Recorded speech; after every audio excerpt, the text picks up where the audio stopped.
so. Time now is 4 p.m. We'll call this meeting to order. Everyone please rise for the Pledge of Allegiance.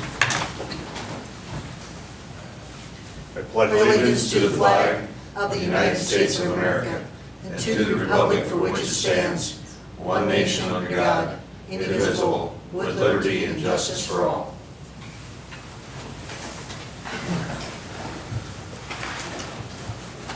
We almost said Patty, but that would be incorrect.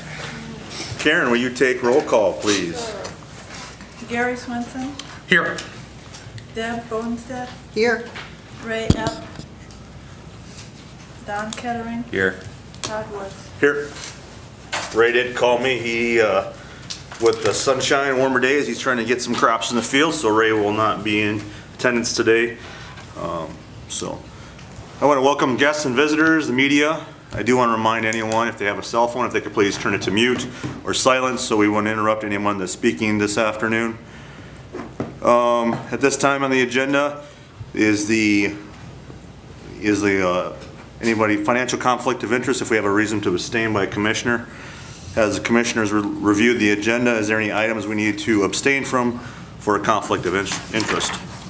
Mr. Chairman, I'd like to have a comment put into the record that this new policy we have, I object to it. You know, when I go for jury duty, I don't make a decision until I hear the plaintiff and the defendant.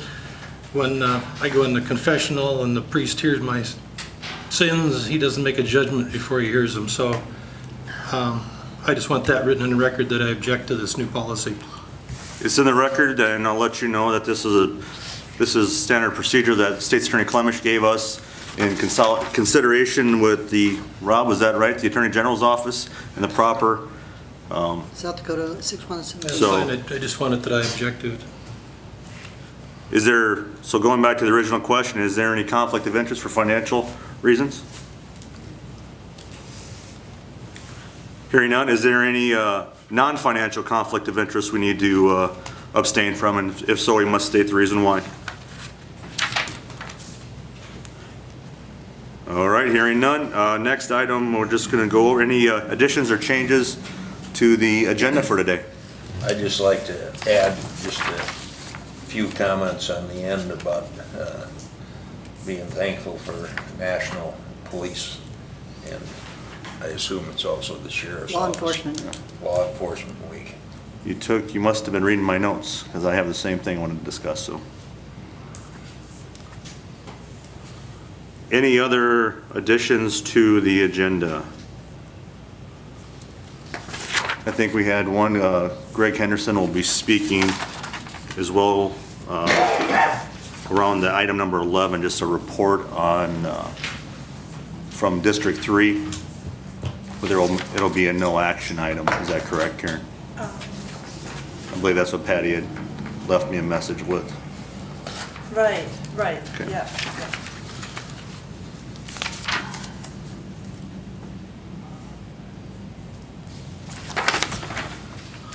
If there's no additions or changes to the agenda, I'd entertain a motion to approve. So moved. Don? Second. Deb?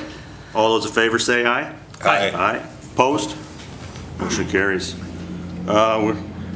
First on the list of past minutes to approve would be the consolidated board on April 27th. Karen, do we need two motions or one? Actually, We have two. sorry. We do need, An approval of each of them. just one motion. Sorry, just one, for both of them. All right, has everyone had a chance to read the minutes for the consolidated board and the Yankton County board Mr. on May Chairman, 1st? One's called the Consolidated Board and one's called the County Board. So I honestly think you need two separate ones, because one's a Consolidated Board with the school board and the city attending, and the second one was just with the county. I don't think it's an issue if we had two motions. Yeah. So let's go with the consolidated board of equalization minutes as of April 27th. Make a motion to approve the Yankton County Consolidated Board of Equalization minutes of April 27th, 2018. Second. Don, second. Sorry, Deb, motion, Don, second. Any discussion? Hearing none, all those in favor say aye. Aye. Aye. Opposed? Motion carries.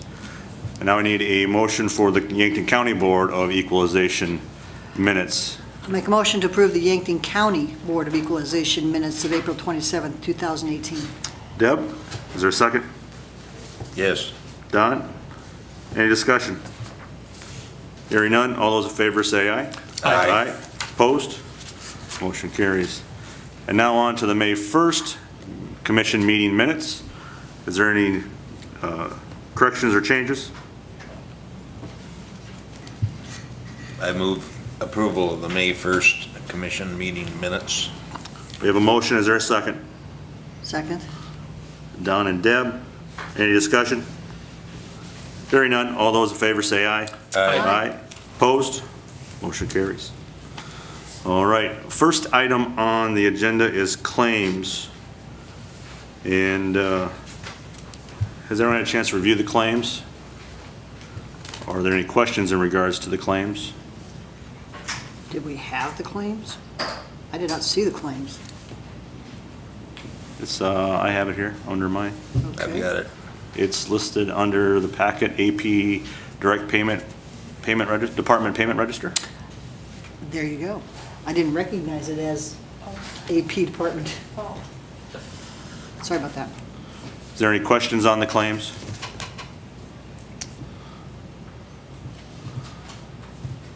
I think there's gonna be some discussion in regards to one of the malt beverage licenses.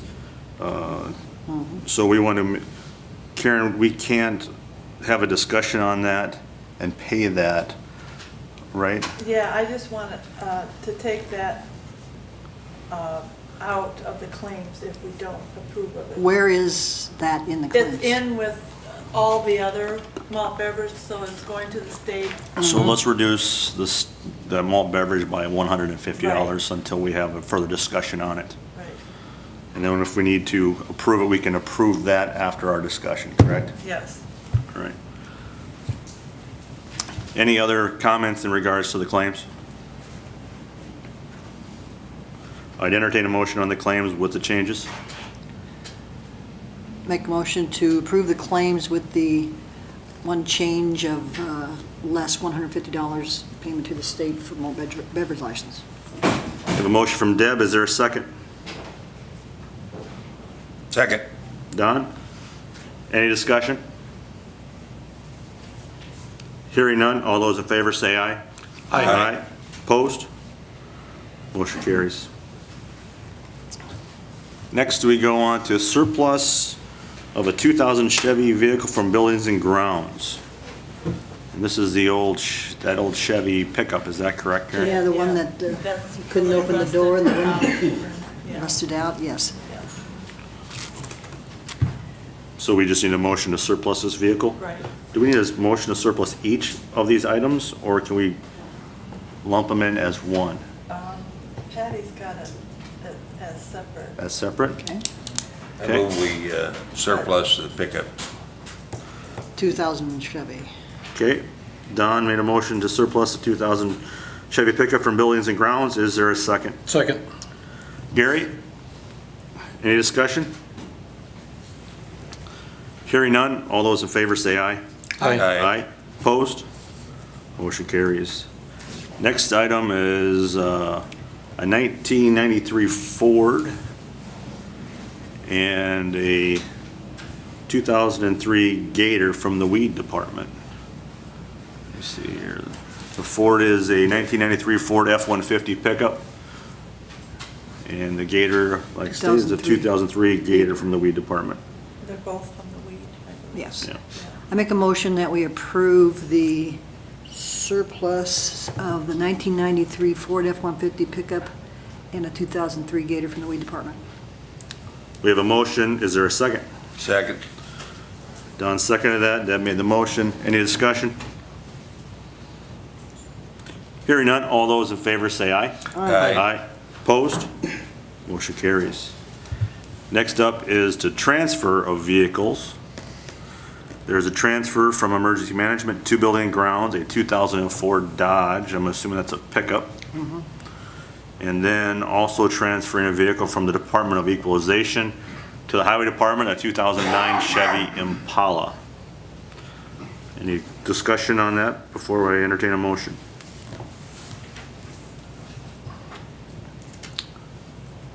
Hearing none, I'd entertain a motion on the transfer. I move approval to transfer these two vehicles. Don made a motion, is there a second? Second. Deb? Any discussion? Hearing none, all those in favor say aye. Aye. Aye, opposed? Motion carries. All right. Next item on the agenda will be malt beverage licenses. And as we look at the malt beverage licenses, is there any of the malt beverage licenses we want to discuss individually? If so, we'll pull them out and talk to them individually.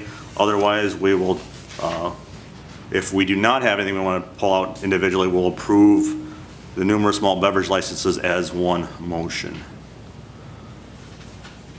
I want to pull the application to McAllister TD LLC for discussion. Okay. Fire and ice. Any other alcohol permits we want to pull and have discussion on?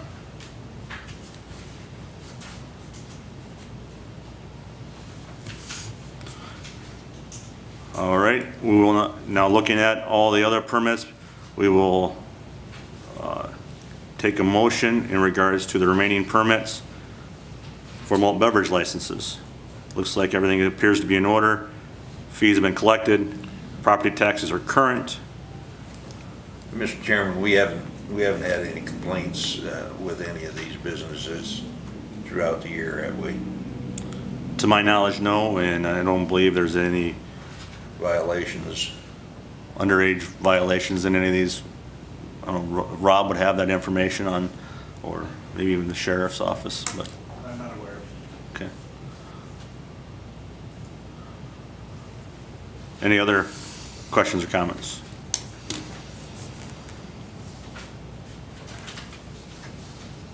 Hearing none, I'd entertain a motion on the malt beverage licenses as discussed. I make mo- I move approval of the remainder of the malt beverage licenses that have been proposed. 2018.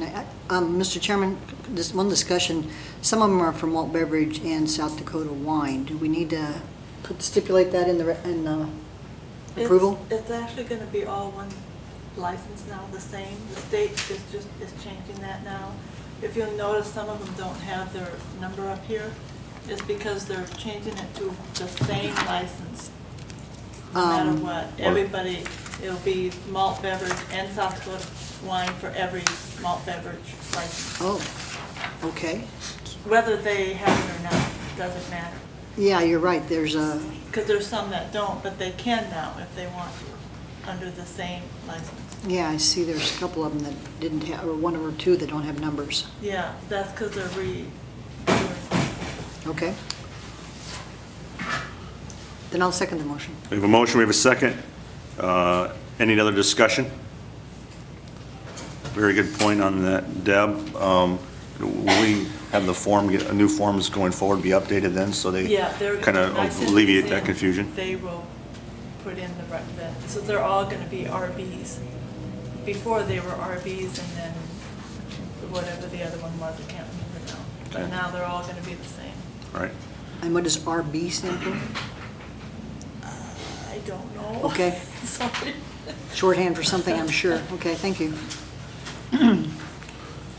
Any other discussion? We have a motion and we have a second on the table. Hearing none, all those in favor say aye. Aye. Opposed? Motion carries. We'll now discuss a little bit on, with regards to the McAllister malt beverage permit. Mr. Kettering, did you have? Yeah, my understanding over the last couple of months is that we've had a number of issues with compliance with the ordinance. We've had some requests that have been ignored, and I guess I'd like Pat to just update us on the status of those issues. I think To be fair to the applicant, Rob, would it be best to schedule this for another meeting so the applicant can be in attendance and we can have a discussion point on that at that time? Yeah, and Todd, I think that would be better too. I know we have Cam here. Okay. But the applicant would be Luke. Okay. And so we should probably contact him and then have him come in and then maybe have him address some of the issues that might be brought up at the time. So I have a hearing at that time. So my recommendation is to continue it to the first meeting in June. Okay. And then schedule it for a hearing. I do have one additional comment. I do have a concern with it being on sale with no restrooms available as well. So that's something I have some concerns over. But let's put this permit, continue it until the first meeting in June, which would be June It's actually going to be the 7th. 7th. June 7th at 4 PM at that point in time. So we'll continue this license application at that point in time and allow the applicant to come to the meeting and we can have a discussion at that point in time. Mr. Chairman, when does the license Expire. expire? June 30th.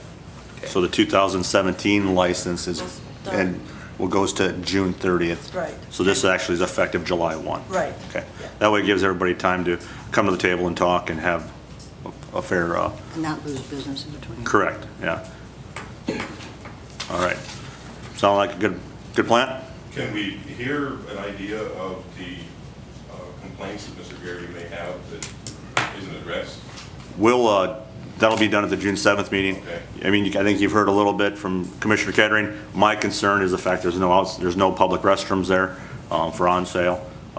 So we'll kind of expand on that, come up on the June 7th meeting, which is a Thursday. It won't be a Tuesday meeting, the first meeting in June due to the fact of the election being on June 5th, and our auditor's office is going to be pretty busy. So it'll be June 7th, a Thursday at 4 PM. Okay, sure. Right.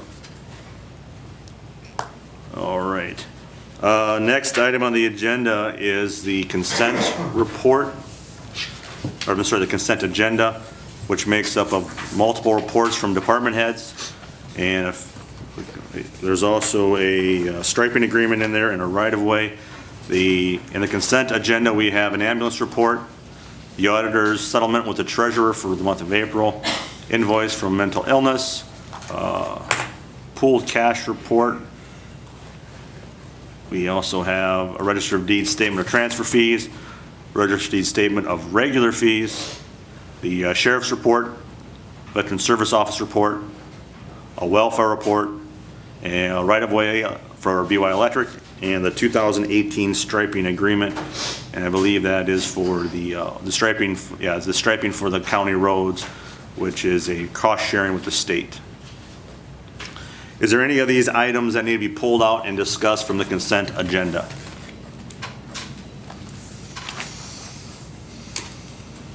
Hearing none, I'd entertain a motion to approve the consent agenda. I make a motion to approve the consent agenda. Is there a second? Second? All those in favor say aye. Aye. Aye. Aye. Opposed? Motion carries. Next item on the agenda is the nurse's quarterly report. Jen? Good afternoon. Good afternoon. Guess we don't have to ask you how the flu season's going when it's Right. nice and warm Pretty outside. much done. Yeah, we had a little scheduling issue last month, so this is kind of old news, but did everybody get the report for the first quarter? Yes. Okay. Does anybody have any questions about anything?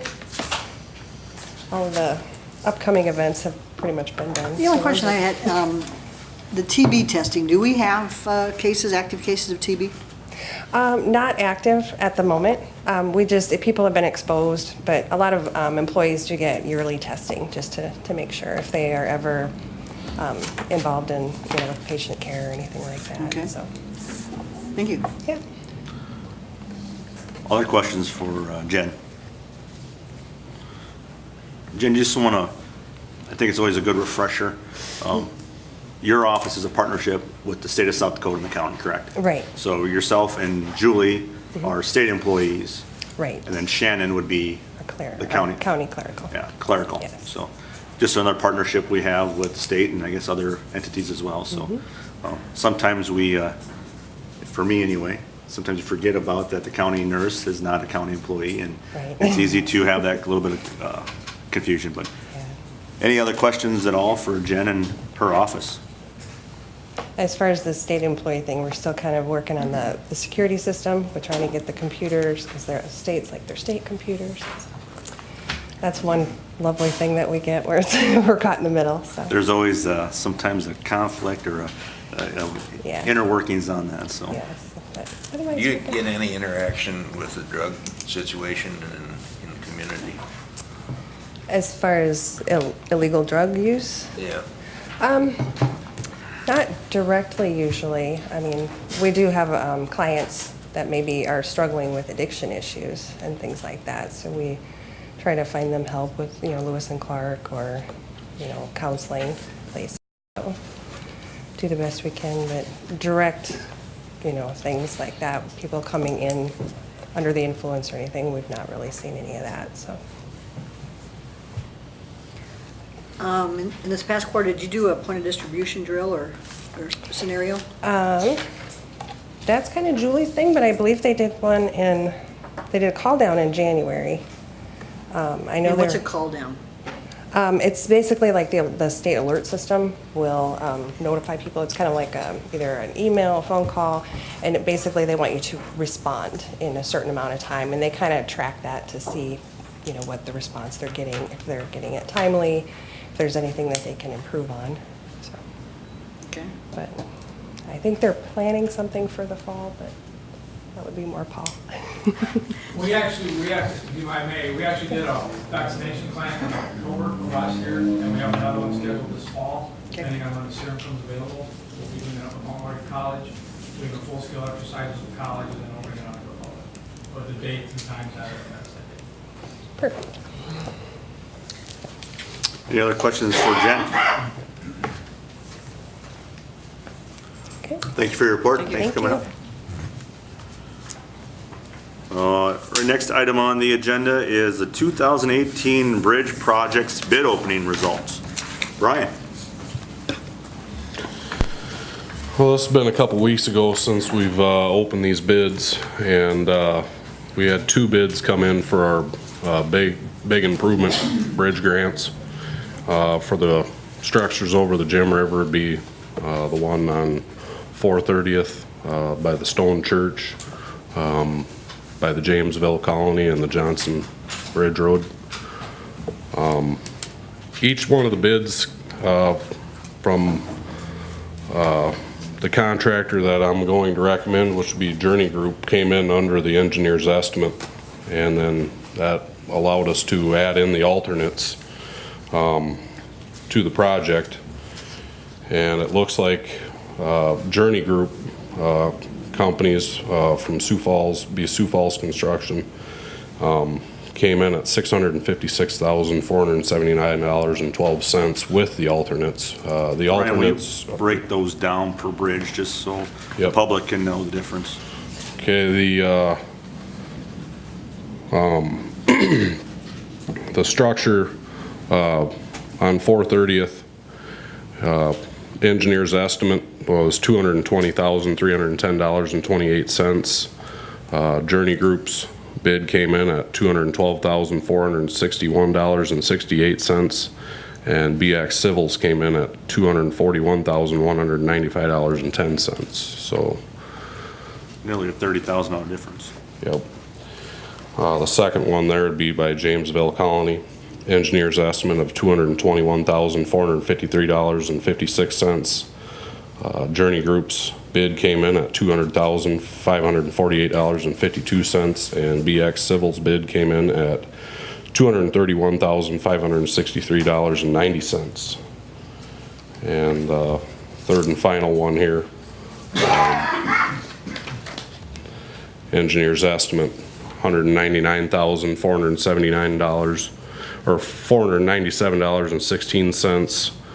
Journey Group came in at $150,499.39, and BX Civil's bid came in at $132,234.30. So there's a little bit of difference there, but all in total, with the alternates, meaning the painting of the bridges of the stringers, all in total came to a total price of $656,000, $456,479.12, compared to BX Civil's to $694,543.30, with a total overall engineer's estimate of $1,025,260.99.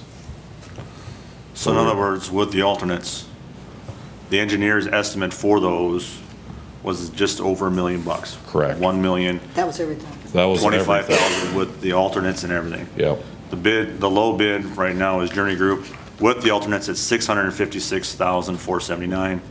BX Civil was the other bid that came in. It was at $694,543. 543. Yeah. So essentially a $42,000 difference between the two. Yep,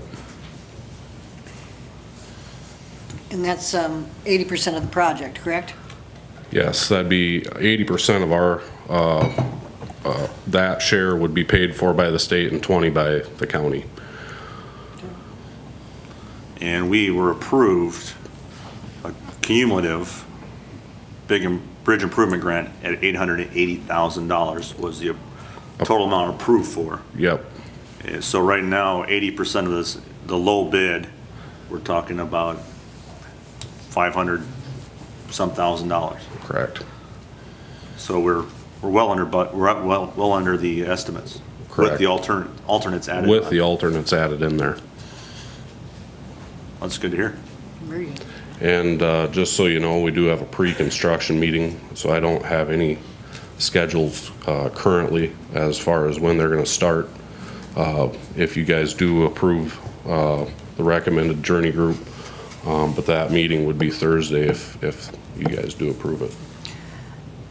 If we were approved for the 800,000, but we're only going to use a portion of that, do we get to use the other portion for anything No. else?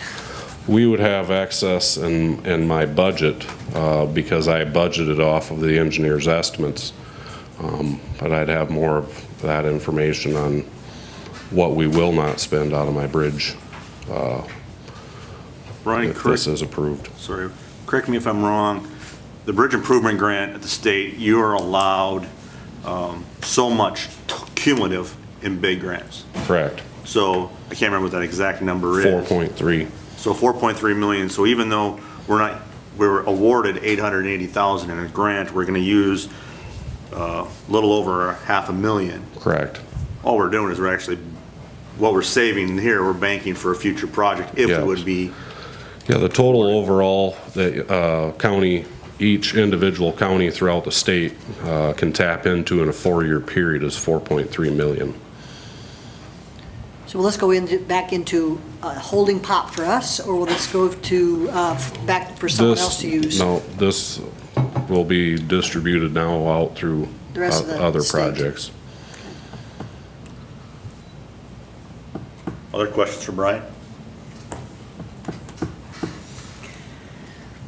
Any other questions? Of the commission right now?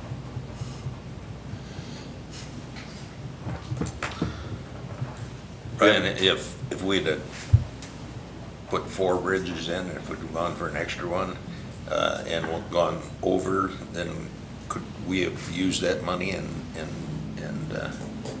paid the difference?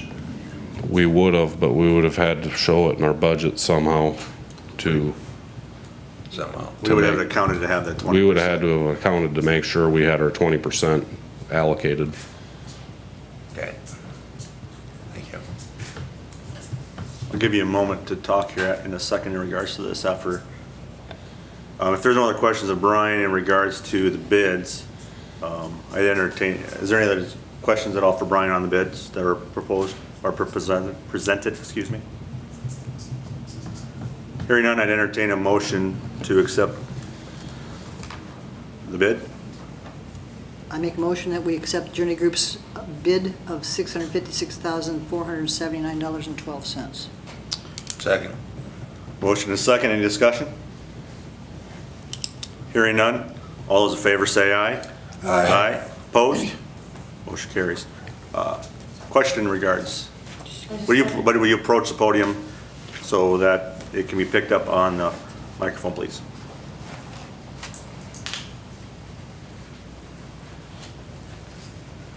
I'm just wondering if Journey Group's bid is the total amount they get, or will there be cost overruns? Can there be cost overruns?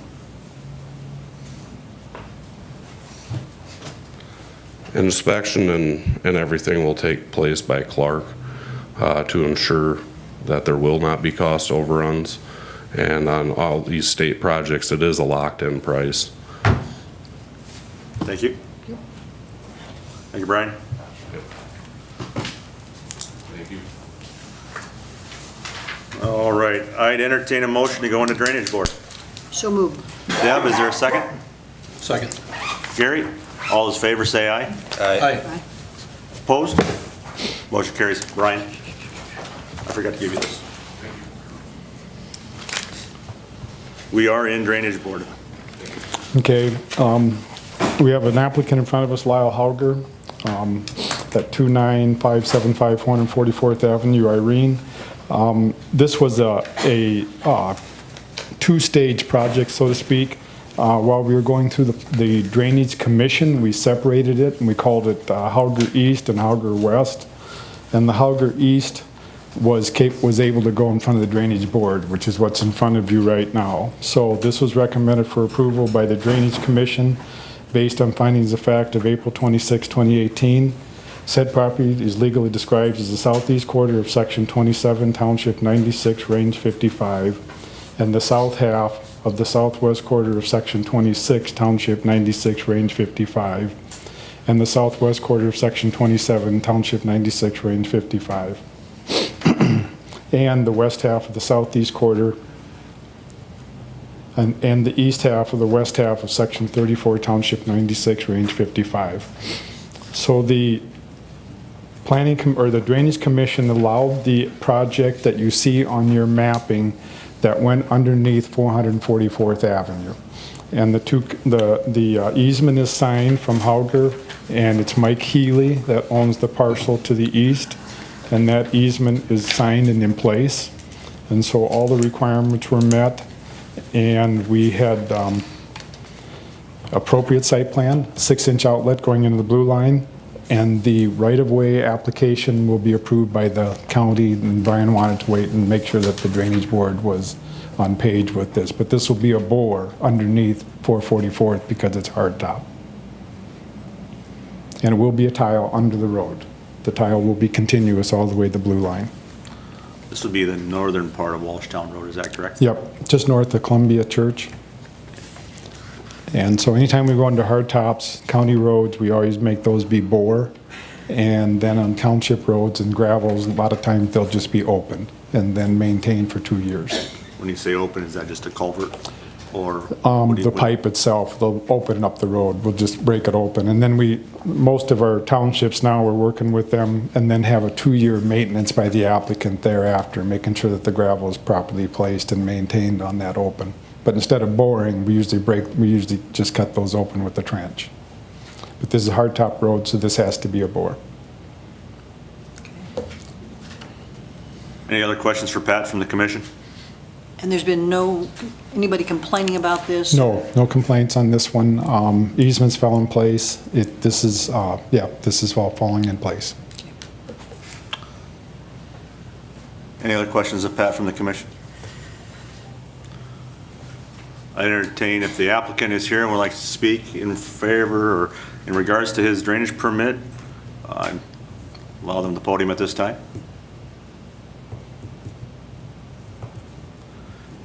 Would anyone like to speak in opposition to the Lyle Hauger drainage permit? If so, approach to the podium. Any opposition and anyone in favor of the drainage permit?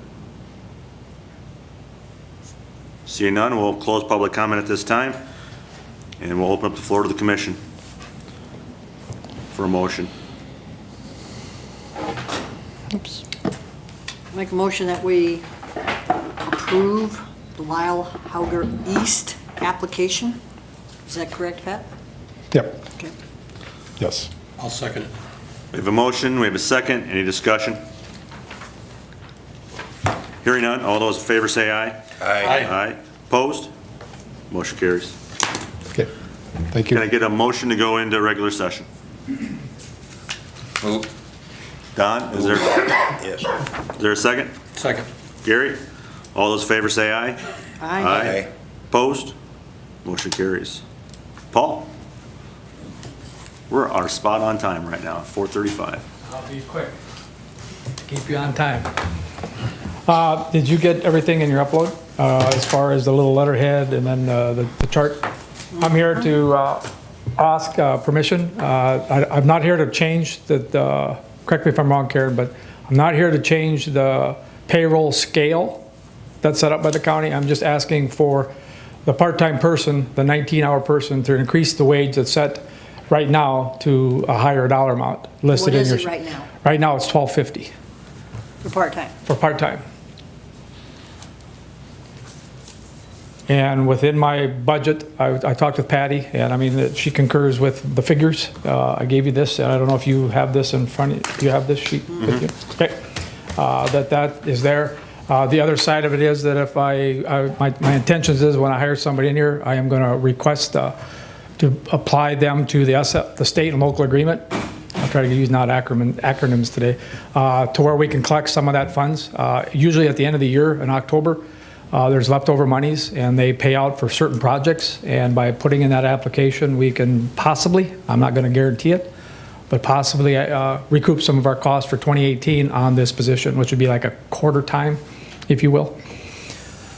Because I do have 25%, 50%, 100%, or 75% EMs throughout the state. But with doing it this way, this would be another way of helping pay back to the budget for this position, part-time position.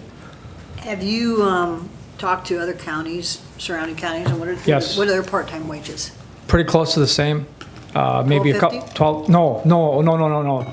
I requested 19 and a half for this position that you see in your sheet. Right. A lot of them are around between 17 and 18 bucks an hour. Because of we're looking for somebody that's energetic, ready to go. Basically someday maybe we take over my job. So finding somebody that's willing to come in that isn't offering benefits. I mean, you can't live on $12.50 for 19 hours a day. That's only not very much. So trying to make the job worth somebody taking it over or coming in and doing it is, in my mind, very important. Did I hear you right that you're going to be relying on some sort of grant to pay for this? No, this is right now in my budget to pay for this. And I've been pretty heavy working on the 2019 budget, and if we don't change that, that's the position could still stay at this dollar amount. But what I was saying with the grant was that I was going to put in that position and apply for state and local agreement funding, which I can't guarantee where to get, but it might be a way to recoup some of the costs come in October when the fiscal year of this federal money is left over. I wanted to make sure that, because this person, whoever we apply or whoever we hire for this position, will be required to be an SLA person. An SLA? State and local agreement. Okay. I said it again, the acronym, sorry. And that's the agreement we have the state. Right now, my salary and or our budget for emergency management gets $40,000 some odd dollars for reimbursement back for salaries and for travel, office supplies, things of that nature, currently at this time. This is a part-time position, so whoever is going to be filling it, I'm going to hope this is not their full-time, Their only job? their only job, I should say, No. because you're right, you can't make it on 12 bucks an hour. You can't make it on 19 hours a week. That's $10,000 a year. I mean, I know, I realize, yeah. So this is going to be This is going to be, the idea, I'm going to try to be flexible. I mean, it's, when I'm gone, they'll be there. I mean, if I'm gone, and then there'll be hours that they get, whoever we hire, the idea is that they can come in maybe like at 3 o'clock and work. Because like when Steve was here, he worked morning hours from 8 to noon. We'll make something, I'm flexible to making them hours work, as long as I put together a schedule for them, of duties to do and get them done, updating plans, going out and seeing people, there's even the evenings that we have to go out and meet with municipalities, things like that. That could all be taken off of my docket and taken care of in that aspect. What are the training requirements that this person would need to have? They were all in last time I was here as docket. Same thing? It's the same as mine, but just a part-time.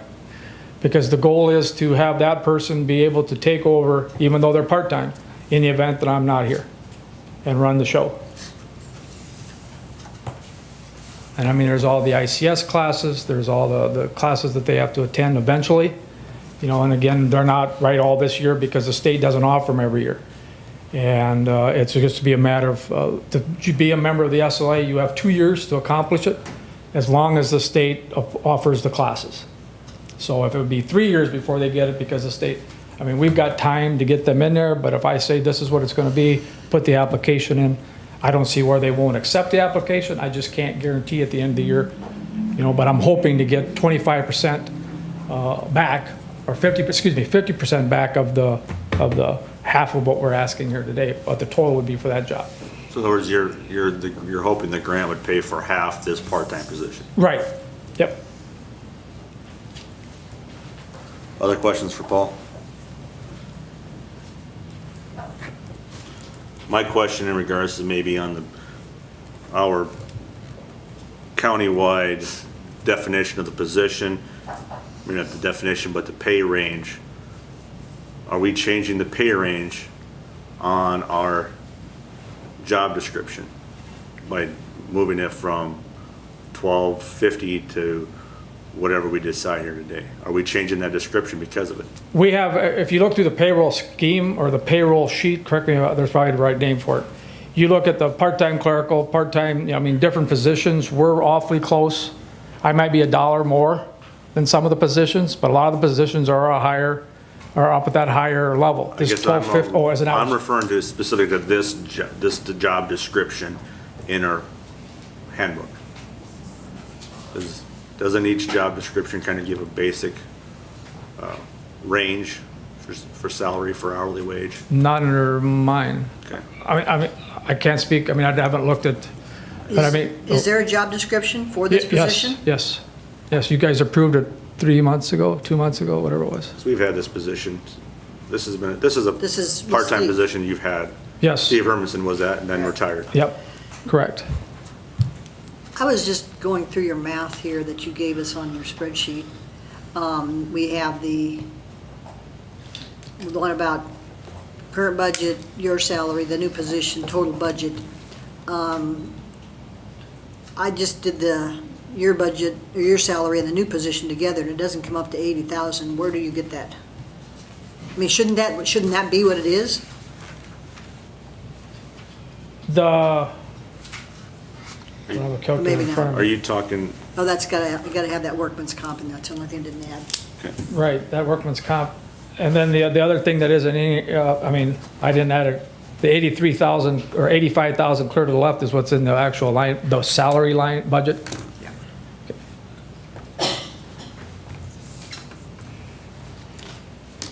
other questions for Paul?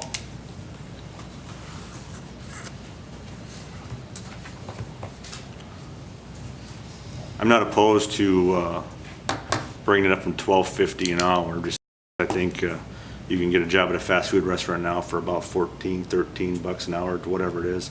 I saw it advertised one time on the sign, but I'm not really keen on the $19.50 an hour. You made a comment that the other counties are on that $17 an hour. That's just my thoughts. I don't know what the other commissioners think. Was there some reason that you felt 1950 was necessary? I mean, if the other counties When are I talked 17 or to, 18? I talked to another county of our size that has a part-time in there, and that's what they're paying. A lot of the other ones are that $17, so I just took the higher road. It's easier to go start high and work your way back rather than start low and work your way up. I mean, I'm being honest, so, Appreciate that. yep, Just something to throw out here, how about if, I don't know if you can do this, but you start them out at $12.50, and if they work out after 6 months, they bump up to $19.50? Just a suggestion. Yeah, I appreciate that, the problem is though, is to find somebody. I mean, that's gonna come in and wanting to take all this stuff and all this training and, you know, be that responsible for $12.50 an hour. I just That's know- my only concern I have. I just know that with all the people I've hired, a few slip by, they look like they're perfect, and then after 6 months, you wish you wouldn't have hired them.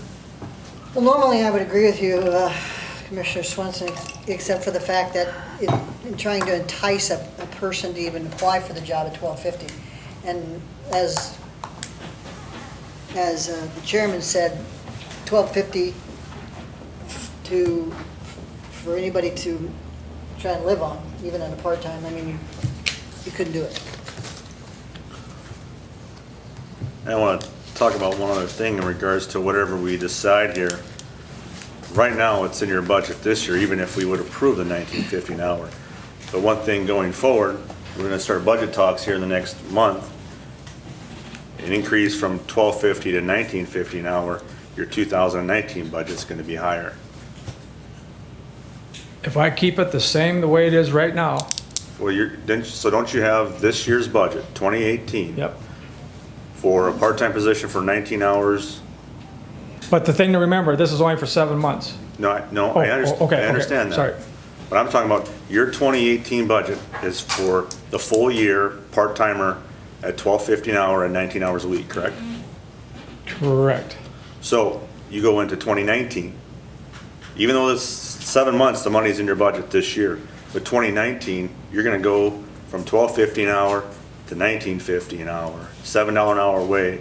You're gonna have a budget that's gonna increase quite a bit in salaries because you have a full year of salary for 2019 for a part-time employee. So not so much this year is not in, you will be in budget, but in the future, your 2019 budget is gonna be a lot higher because you're gonna, the $7 an hour increase in wages. I mean, that's something we have to account for. How do we pay for that? If we get a grant, that's great. Again, but we have to think about the coming years. Because this is a position you want long-term, correct? So, like I said, I'm not opposed to raising it from the $12.50 an hour. I just don't have a strong feel about the $19.50 an hour. Other comments from the commissioners? Or from Paul? I mean, it's in your guys' hands. I mean, you know, to try to find, I put out the points of disbursement application, and granted that was only for that grant money that available. Had one, it was out over a week and only had one person look at it. I mean, so that even to find somebody, you know, it's gonna, I mean, I mean, even if we went set 7, I realize my budget's probably, I mean, I probably have to agree with you, it's gonna go up some. But I mean, to find somebody that's gonna be to be able to work with my office. And again, like I said the last time I was here, I'm the only person there.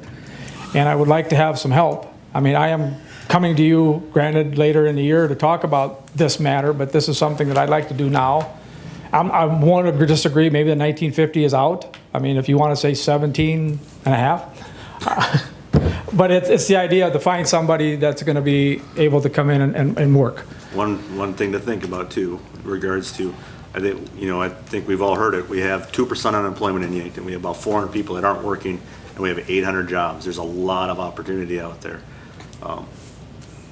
Even if you offered $20 an hour, you may not fill this position just because we're essentially at full employment in Yankton. So that's something to keep on the back burner as well.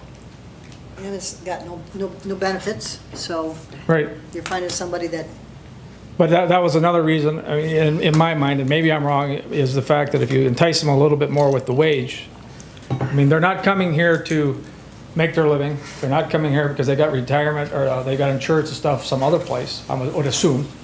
But having somebody maybe not go to another, that would come here rather than, that was, I mean, we just went through that with hiring a custodian.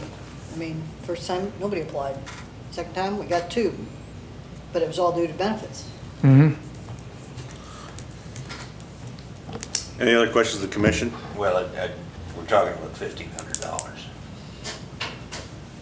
True, but still $1,500 is $1,500. I think with the importance of the job and that you don't have a backup, I don't have a problem with the 19. I would think there's backup. I mean, we listened to you, you work closely with whether it's the nurses, the county nurse, the sheriff, the ambulance, Right. fire department. But with the emergency management, when the things go south, somebody's got to be the liaison between the county out here and you folks. And somebody's got to do the paperwork, and somebody's got to know what to do. Make the plans for debris management, make plans for evacuations, make plans. That's under this office, I understand that. and having somebody to be able to do that. I mean, we share certain plans, not everybody knows all the plans, because some of them we can't share. I mean, because I shouldn't say share, but they're tactical operation kind of things. But the LEOP and things of that nature, we're getting them out, we're getting people, we're more interactive. I think I talked to you guys last time. I was fortunate enough to go to the BS thing up at the chamber. I mean, we had a positive, I've been getting phone calls from businesses wanting to join the LEPC. We're going to be talking to some of them about planning. So, I mean, it was a very positive outlook, or the meeting was. So, I mean, we're seeing, and part of me does not want to say I can't do that because I don't have time for you. I mean, the more people we get prepared for a disaster, the better off we are when the disaster hits. And I know I hear a lot of people say that, it's never happened here before, it won't happen now. Well, that's not true. I mean, Delmont said the same thing. Wessington Springs said the same thing. Pilger, Nebraska.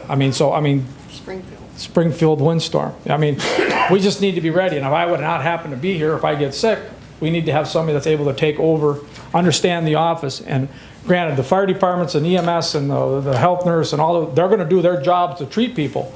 But it's the end stuff and organizing the stuff and getting the resources. So my question is, if this person doesn't do those things that he needs to do, then do we jeopardize ourselves from getting grants and funds coming in event of a disaster? Part of the requirement, they'll sign a document that states that they're required to get this training in a, what do you want to call it, an acceptance award or accept or whatever you want to call it, whoever gets it, and that they're required that, and there's a certain level. I've got like 6 steps that they have to be in the first 6 months. If they don't meet them, they're done, and we'll start over again.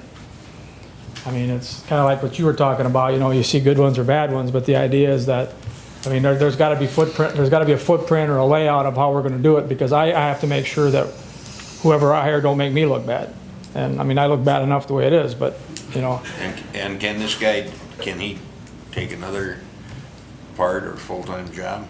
I'm assuming so. I mean, I don't know. I mean, we got to find that out when that time comes. What he means is, could you do this job and legitimately have another job? Oh, yeah. Or have another job and not be able to do this Oh, one? yeah. And we would have to sit down with the parameters of that. I mean, because this same person is also going to be doing call time on weekends, so that if I want to go somewhere, I mean, we'll rotate. But the idea is that, I mean, because right now, I've got one guy, Robert, and Aaron covering for me right now, but they're brand new. They've never been on a call yet.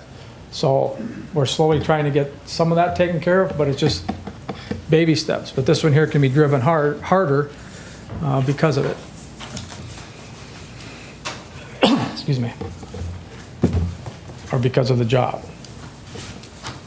Salary-wise for a full year, from $12.50 an hour to $19.50 an hour, just in the salary, not workman's comp and not anything else.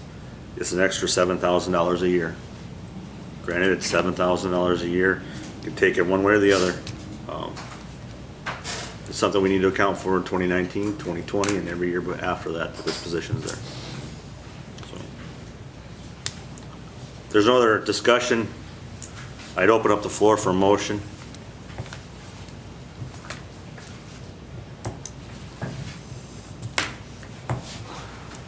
I move approval of the recommendation. Got a motion for $19.50 an hour. Is there a second?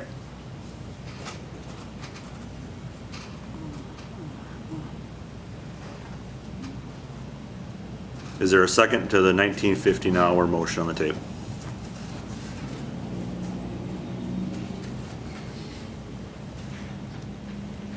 Motion fails for lack of second. I'll open it back up for a new motion, if there's a new motion for this position. I'll make a motion that we approve it at $17.50 an hour. We have a motion at $17.50 an hour. Is there a second? I'll second. We have a motion, we have a second. Any discussion? Hearing none, all those in favor say aye. Aye. Aye. Opposed? Aye. Motion carries. Thanks, Paul. Great, thank you very much. Next item on the agenda is jail staffing. Sheriff. Good afternoon. Jail staffing, first I think I should start out with a little historical on how we ended up where we're at right now. And that is, the jail budget last year was $1,456,000 roughly. At the end of the fiscal year, I turned back $101,000 back to the general fund. That's probably because we didn't have as many medical expenses or food costs were lower for that year. So the total expenditures last year were $1,354,236. The income we brought into the jail was $1,554,278. So that cost to the taxpayer for the operation of the Yankton County Jail was zero. On top of that, we generated $200,000 above and beyond the budgeted amount. So last year was good. What's happened since then?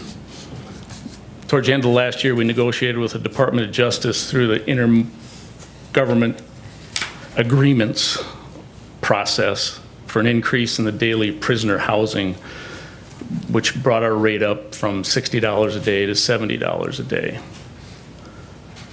So just for 50 prisoners, if you take that, and we usually have more than that from the feds, that's an additional $180,000 a year we'll be taking in as income to the jail. Signed a housing and transportation agreement with Immigration and Customs Enforcement. A lot smaller than the marshals, but it is more income for the jail. We entered into an agreement with the U.S. Federal Probation for drug testing. Small amount, but more income for the jail. We've been housing more prisoners for other counties like Bonham, Clay, Lincoln, Hutchinson. Clay County's been overbooked in their jail and have asked us to house some of their prisoners. So how are we doing this year? After the first 4 months, and you saw in the report there, at the end of April, we had already generated over $500,000 in income to the jail. Prisoner numbers have consistently been increasing, and we're now averaging, as you can see, between 90 with high days. I think the highest day was 109. Capacity, Jim? Capacity depends on whether you have females, the ratio of females to males and their classification, more dangerous ones in certain areas and so forth. But the total capacity of the jail is 130 if all conditions are ideal, and of course they're not. Jim, on that 400,000 to date this year, was that net or gross? 500,000, it's over 500,000. Was that net or gross? Gross. So the cost, probably to us, what you can take, like I've always said, it costs the same whether we have 100 or whether we have 50. We still have to heat the jail. We still have to air condition the jail. Where your cost comes in is feeding the prisoners and staff. Right now, I think we're still under $1.50 a meal for feeding the prisoners. We contribute a lot of the increase recently to local prisoners. Numbers have gone up. They're non-paying, but we have no choice. We have to take care of them. You and I talked a little bit about that. You want to expand just briefly on Senate Bill 70, as we discussed about some of the additional requirements or... That is, it depends, which section of it. The Department of Corrections prisoners that they put in, they are paying us $70 a day. They are paying? They are. Okay. if they're not charged with other crimes. If they're charged with other crimes, they pay us $0. Such as? Any crime. If they're in jail for any crime, they don't pay us. So if there was a parole violation and they have an additional charge based, If they have additional charges, they don't pay us because they have to finish those charges first. Yeah. So why I'm here, as a sheriff, I'm responsible for the safety and security of the jail facility, the employees that work there, and the inmates and the public. The jail administrator, Mark Pyer, is here. So if you ask me some really tough questions, I'll call on him. As he's supposed to do, he's supposed to keep me informed when there might be issues. And about 7 to 8 months ago, he came to me and said, these numbers keep going up, it's going to be an issue. And we decided we're going to sit back and wait and see if they averaged out and went back down. But as you can tell from the reports every month, they have not. They keep increasing. So we're to a point where we have had to turn away housing other prisoners for other counties because this staff ratio wasn't there to do it. We looked at scheduling and shifts, and to be adequately staffed for the number of prisoners, the minimum increase we'd need to increase by 2 full-time employees. How many people need to be on each shift to operate safely? 4, Mark does the scheduling. Why don't you come up here, Mark, and you kind of explain the scheduling and how they work that.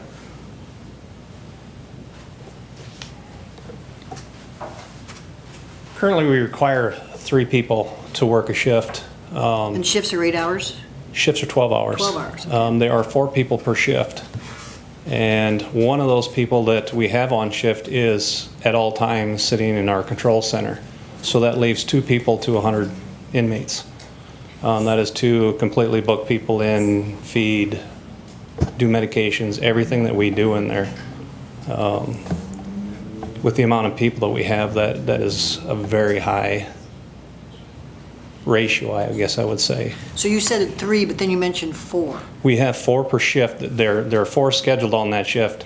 I see. But the problem that we have is you also have to count in that we have, with the 12-hour shifts, there's 2 days each that they have to work an 8-hour shift to meet the requirements. We have holidays. We have people that want to have vacation. We have people that are sick. Currently, at this time, we have 2 shifts, and this is a really big problem that we have. For the last 4 months, we've had 2 shifts with only 3 people total. And one is tied up in the control? One is tied there, but I have nobody else to even call in. I have had to put off holidays. I've pushed them back because I cannot physically give them a holiday with only 3 people on shift and only 3 people to come from. We've had people that were sick. We've had to try to move people around, which is very difficult when you're working 12-hour shifts. And like I said, I looked at the 8-hour shifts. It is even worse to try to figure that out with staffing issues because of now you have to have more people for holidays. It just compounds itself once you push them back, and there's more people that have to be gone during that day. Thank you. So I basically have 2 options. And the first option is I can reduce the number of out-of-county prisoners by 20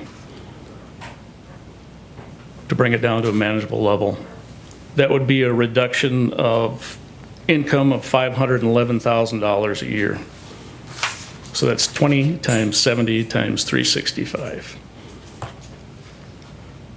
The other option is not to reduce the number of out-of-county prisoners, but increase the staff by 2.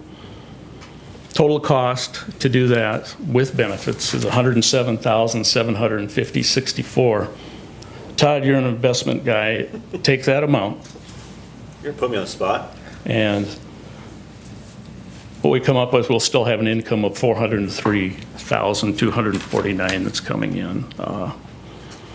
The second option continues, the reason we do this is to save taxpayer money and any income we can get in. I mean, that's what it does.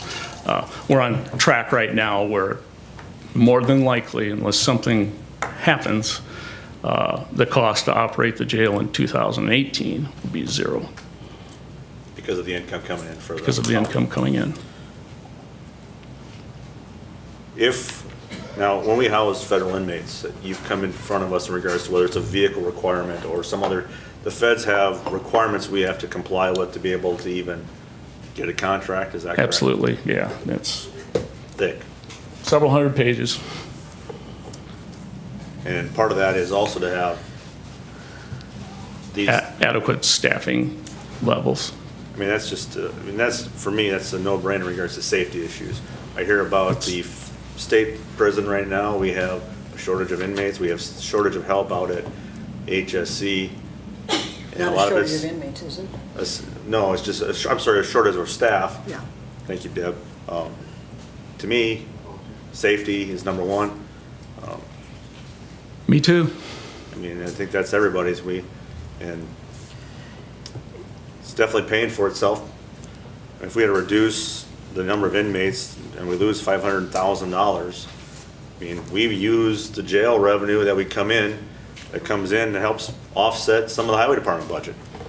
I'm here advocating for the taxpayers because doing this is more work for us. It is. And Jim, I think I've heard too that the requirements, if you have a prisoner coming in and they have to go to medical or they have to go someplace, you have to like babysit them.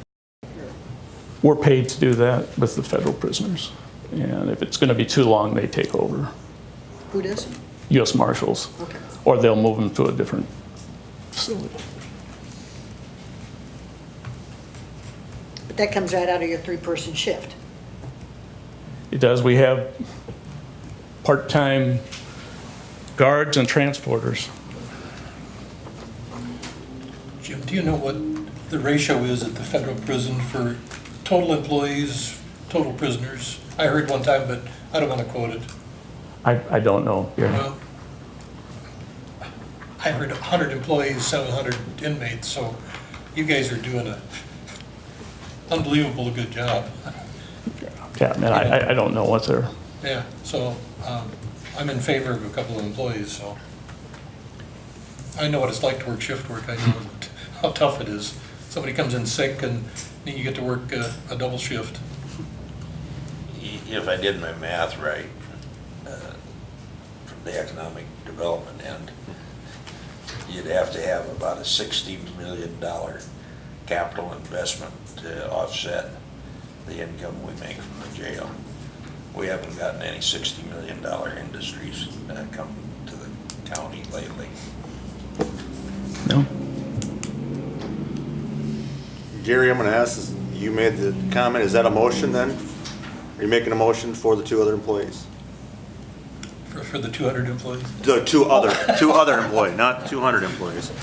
No, I'll let somebody else make it, but I just wanted to Okay, put my I support. didn't know if that was, you were making a No, motion. that's just wanted to put my support. I'll move we approve the request for 2 additional employees. Jim and I actually worked together a long time ago, didn't we? Got a motion on the table from Don to approve the addition of 2 additional jail staff. Is there a second? I'll second it. Gary's a second. Any discussion? I think it's, goes without saying, safety is always the #1 issue. We all know, we're gonna talk briefly about today is Law Enforcement Memorial Day. And it's Law Enforcement Week. Last thing we need to worry about is the loss of any life. But the amount of revenue that comes in from the jail, we're utilizing that in multiple ways. So I think it's a good idea. The same thing we were talking to the emergency manager about. Are there going to be people that apply for these jobs? We have people apply, and shift work is hard for anybody. Sometimes we have to go out and recruit. But my part-timers will be talking to me tomorrow, though. We have a motion, we have a second. Any other discussion? Hearing none, all those in favor say aye. Aye. Opposed? Motion carries. Thank you. Thanks, Sheriff. Jim, I don't know if you want to stick around, but if you wait another hour or two, we're going to say some nice things about you for Law Enforcement Week. Okay. All right. Next item on Or the you can watch the video later. Always do. next item on the agenda is I put this request out with a conjunction with Pat and with also with District 3 with Harry Redmond and Greg Henderson, just to kind of take into account to show our current zoning and our zone or our districts we have. Maybe just put a map up to visualize. With CAFOs being the hot topic we've had going on since last July, I think it'd be a good education piece if we had a map, a visual to show of where the ag districts are, where the residential areas are. So Harry, Pat, Greg, I'm going to turn the floor over to you.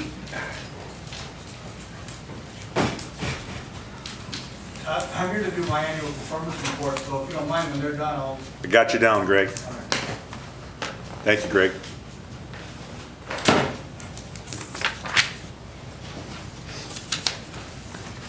Yeah, so what I did is I first off just obtained the section of the zoning ordinances that deal with the CAFO setbacks. And what I did is I looked at the setbacks for the, what I call the base level, which are the class D and E CAFOs. D and E or E and F? Or E and F. Yeah, A, B, C, D, E, F. So what I did from there is I just started looking at the setbacks outside of the dwellings setbacks. Just because the dwelling setbacks, if it works, the builder can build within their own setback. So we looked at everything else besides the setback. So we buffered all the communities, city limits, the R2, R3s. And Harry, just clarify what R2 and R3 means. Your residential rural zones, whether they're low to moderate, I don't know the hierarchy of those, but. Moderate, and low, and high. And so we also brought in the FEMA floodplain that's represented in blue. So pretty much what you're looking at, everything in blue and red. CAFOs, you can't build a CAFO there due to the setback requirements outside of the dwellings. The other thing that is represented on the map here is what I call the Lake Area Protection Zone, which goes from, I think, 431 Avenue to the city of Yankton, Highway 50, down to the lake. That's also part of the zoning ordinance. So that zone right there gets its own buffer outside of the residential zones in the lake area. So essentially what you're looking at, everything in blue and red, CAFOs aren't permitted. And then as you move up in your classes, the red area will obviously expand due to the increase in those setbacks. Again, this is just a base level. Base level. It doesn't mean that you look at a wide area, you can place a CAFO there. It doesn't mean that, because you'll also have to take the second look at, when you want to look at a site there, then you have to look at residential dwellings within the area and buffer those by the dwelling setbacks, and then your property line setbacks and everything. So this is just kind of a first glance. Again, just like you said, just the base level. Mm-hmm. And as we go up in classes, then the red area will expand. Expands out. Yeah. And the blue line, the blue area, as you said, was the floodplain? Yes. And then the red, I think if you look at like Gayville and Yankton, some of that expands outside city limits, and that's the extraterritorial jurisdiction, or the ETJ? Yep, they have their own, those two communities have their ETJs. And then, you know, Yankton, with the different class size, they had a different setback. ETJ, just for the Extra, so the communities, those two communities have zoning jurisdiction within I think it's about a mile. And then also on the map is represented active rural churches. I tried to pull in a database from DOT that identified churches, and then I tried to verify using aerial imagery. So I hope I got them all. But those were also listed, and I thought those were kind of classified differently than a dwelling. So we wanted to represent the churches and have the setback protection. So when you put in the 1,320 feet, that's when the color changes? Yeah, yeah. You select the zone, whether it's the residential or the community city limits, and then the program will buffer it by whatever distance you put in, and then that will come up with your red color. So essentially, the starting point for an applicant would be, say, they live or have property in section whatever. If it's white, that's the starting point. At least they know they can start the process. If it's in a red or blue area, they know that there's not even a point to come forward. Correct. If it is in the white area, then what they would have to do is pull down and look at, we try to use the combination of latest aerial imagery as well as rural addresses to try to identify the rural dwellings. And then that would be the second step as far as identifying those rural dwellings and setting those setbacks. Pretty much going down the checklist of Right. that our zoning's been in place since 2003, and then there was an amendment in 2008. So, other questions for Harry from the commission? Like I said, the reason I wanted this out there is just to have a base understanding of where it starts and then build from there. We all know there's many factors that go into it, and so. Okay. And then I'll turn it over to Greg for the performance report. Thank you, Harry. Thanks, Harry. As long as Harry's here, I'm gonna have him hand out stuff for me. Well, thanks, Harry. Thank you. Harry is our GIS coordinator at District 3, and he does a very good job of taking data, overlaying it, and displaying it. So I'm glad to see the county using that information, and if there's anything else you ever want, all you have to do is ask. My name is Greg Henderson. I'm Director of Planning and Development, District 3. The report that you're getting today is our annual performance report. We give it for each county of our 16-county region. And you've all seen this format before, but I'll quickly run through it for you and see if you have any questions. The first page just describes the organization and explains a little bit about the services we provide and the listing of the staff. Page 2 is information about our relationships with various state and federal agencies. That's important for a couple of reasons. One, those professional relationships pay rewards when we're working on projects or applications. And two, it's a source of revenue for our office. Of our roughly $1 million a year budget, our membership dues only cover 25%. So we have to go out and find the other 75%. And a lot of that is service contracts with state and federal agencies. And the nice thing about those is they're typically ongoing contracts. So you're getting 100% of the benefit by only paying 25% of the freight. Regional service highlights on the bottom of page 2. Again, those are things from our whole 16 counties that we wanted to kind of highlight for last year. On the top of page 3, for example, we prepared 63 funding applications, which resulted in a little over $23 million of new funding assistance, which brings our total successful funding up to $451 million since we started. So that's a fairly good return on investment for the whole area. Page 4 is the Yankton County specific report. On the top of the page, it shows the historic numbers for the county, the dues paid, the financial assistance received. The ratio of assistance to dues is $151 to 1. You have the best ratio of any county in our region. Listen, it's well under 1%. Yep. The next table shows the recent applications that were approved, and you can see that we had a fairly good luck last year with funding. One thing I want to point out to you, and Harry's here to, if you have any questions about it, the second to the last one was Scout Camp Tornado Safe Rooms. You can see that that was a grant of $630,000, and they were out there this morning trying to locate some different sites for these, but they're building 6 tornado shelters at an average cost of about $100,000 a piece out there. So that Scout Camp will have access to some safe areas should bad weather hit.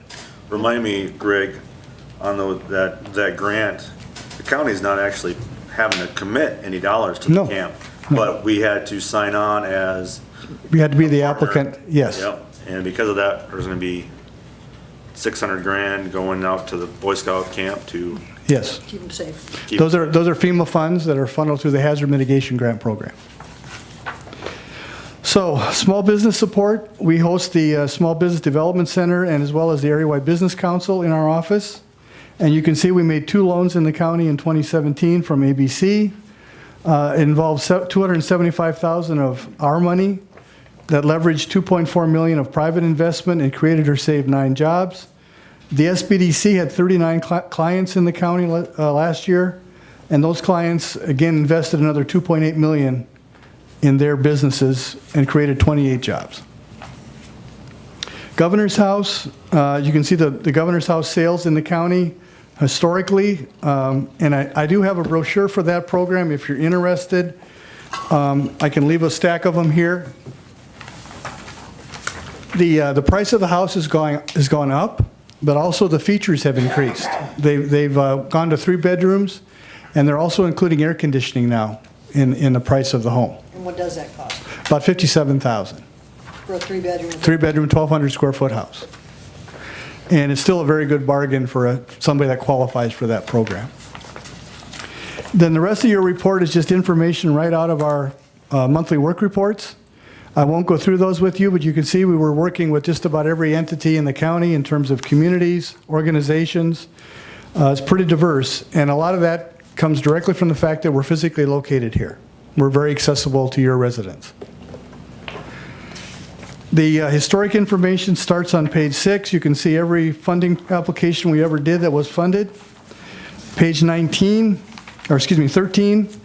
other assistance highlights that are non-financial, we list those. Page 15, anticipated assistance. These are things that we identified as a staff when we talked about this in January.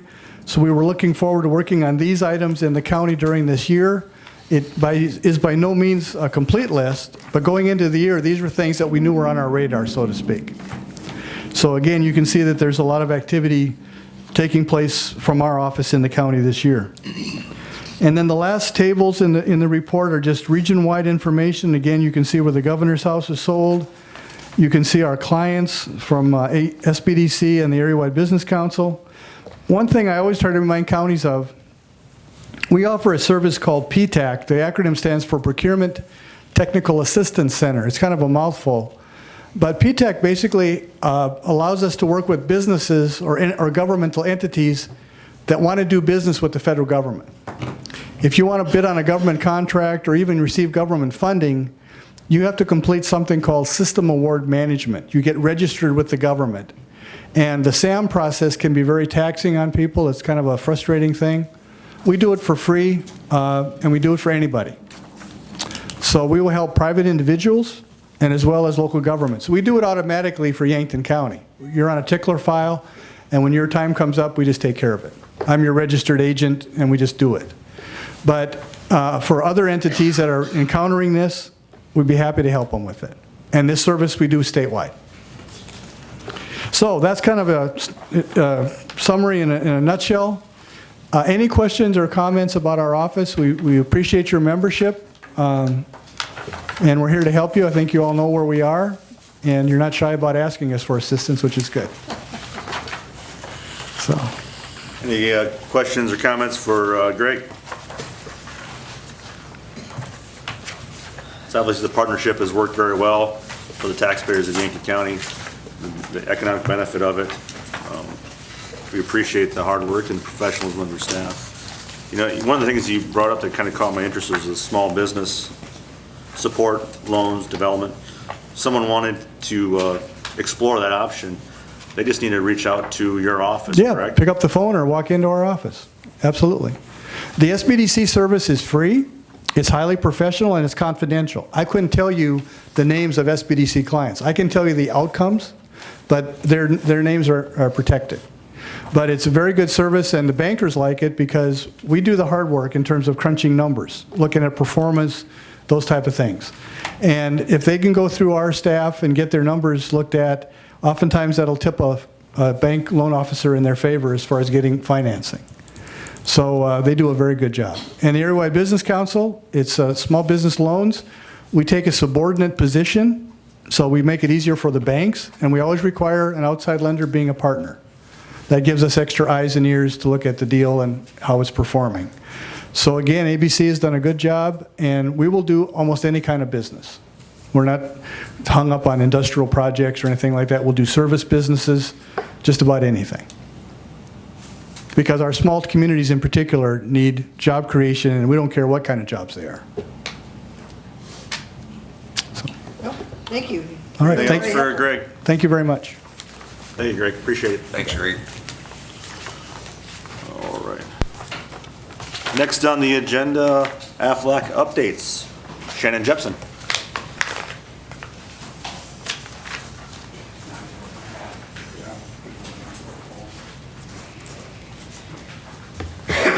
Good evening. I am Shannon Jepson, and I am the Aflac District Sales Coordinator for the area. I have recently come into that position as of January 1st, and I will be planning on moving my office actually into Yankton here in probably the next 2 weeks. My goal here as a district sales coordinator is to take a look at all of the things that we can be able to do to provide for benefits on a voluntary level for pretty much any of the accounts that we service. And we have been partnering with Yankton County for, well, since 1973. One of the things that has been key for us and for you is in that partnership, we are the ones who are providing the sole pre-tax plan, which is the ability to be able to save you guys money. Aflac comes in and we pay the FICA portion of the taxes in these benefits that we provide for the employees. We are also the sole provider pretty much for your dental, short-term disability, vision, plus anything else that they would ever need, whether it would be for maybe cancer or accidents. And one of the things that has happened just recently is that kind of our face of Aflac, Daisy Camback, retired. And so one of the things that we really wanted to do, for me specifically, is to take a look at what are we doing for the employees of Yankton County. Is there anything that we can do to maybe enhance or bring a little bit more benefit in our partnership that we have? So what I did is I invited Jennifer Jeanette, and she is our public sector specialist. She deals with a lot of different counties, and just to have her take a look at everything that was going on, continue the great service that has been provided by Daisy, but see if we can't do a little bit more to enhance and bring a little bit more to you. So with that, I'm going to give Jenny the microphone. Thank you, Shannon. Again, I'm Jennifer Janant, originally from Springfield, been in the area for a lot of years. I currently live in Parkston. I've been with Aflac over 11 years. Have been in the district coordinator position, have been in a public sector position. I do take care of quite a few of the counties around, have done a lot of things for them. We came and visited with Karen and talked about some of the things that are going, moving forward that we would like to see happen, that we have heard from your employees. I'm going to play off of Todd, who mentioned that there's 2% unemployment here in Yankton County. In order to attract those good employees, we heard a couple of conversations out here about how are we going to get those good employees to stay. There's two things that people look at when they look at employment. How much am I going to make, which you guys addressed today, and what are you going to give me? That's your benefits package. Aflac has partnered with you for over 40 years, and we have provided quite a bit of voluntary products. It does not cost the to carry us. There's some things that we can do to maybe enhance that and to provide more services and more benefits to you at no cost. We do have a savings of you. We not only pre-tax the policies, a Section 125 plan, which would cost you money to run through an accountant. We run that for you and keep you compliant. That's why we come in every year and see every employee. We also save you, like she said, the FICA taxes on that. By pre-taxing that, we run that Section 125, which saves you 7%. Your basically your Medicare, and your Social Security taxes. So we have an invoice of approximately $55,000 to $57,000 a year. Not all of that is pre-tax. We do not pre-tax your disability, so we do not jeopardize the county for having to pay taxes on that disability. But what we do for you is save you at least $3,500 a year just by having us walk through the doors. That is only the AFLAC products. We are also available to pre-tax your major medical if some of your clients would choose to have their families on the plan. So we can also do that for you too. That encompasses what we have done for you and what we do for you. What we would like to do is fund a few other things for you. We have what's called an accidental death and dismemberment that we can provide for you. There are a couple of things that we would barter with you for. Basically, that's why we're here today. We would like to be able to have, we do have access to the employees, but I've got a packet here for you. There is something that we would like to be able to send out this information to people that not only have the AFLAC, but those employees who don't. And so that requires us to get a census data, kind of like you would do for your major medical, in order to get a quote for them. So if we could get permission from, and we thought we better bring it here so that we're not putting the burden on your auditors to make that decision, we would like a census data of your employees so that we can do a mailing. We can sign something that says we don't use that for any other purpose. There is a sample of the letter in there that we do. It's behind on the left-hand side. This is what we send. It completely describes what product they have. It goes to their home so they can discuss it with their family, be able to come in and make a quick decision at work rather than a half-hour decision. So we take them for about 10 minutes, talk with them, provide these benefits for them, and so we would like to be able to have access to that and to be able to provide those benefit letters. It kind of gives you a sample of the service that we can provide, that we would like to move forward and do for you. And that value-added service that we do, it's an RSLI AD&D, accidental death and dismemberment plan. That is on your right-hand side. That is AFLAC funded. We will pay for that for every employee, whether they take an AFLAC product or not. It's a $7,500 accidental death and some dismemberment and some travel services on there in exchange for being able to continue to provide you with the benefits that we have there. We would also ask that we would be the sole provider of voluntary insurance for your accident, your cancer, your hospital indemnity plan, and the critical illness. That way there's no confusion. We're right up there. We can provide them with these products as well. We also have heard from a few people that there would be a nice opportunity to provide maybe a group life quote for you. This is something that you guys would fund. It's again through RSLI. We have a couple of quotes out there. I would like to ask your permission to go ahead and get a quote for you if that's something that you would like to consider in your upcoming benefits. And again, we also have a hospital plan that I've provided some prices for in there.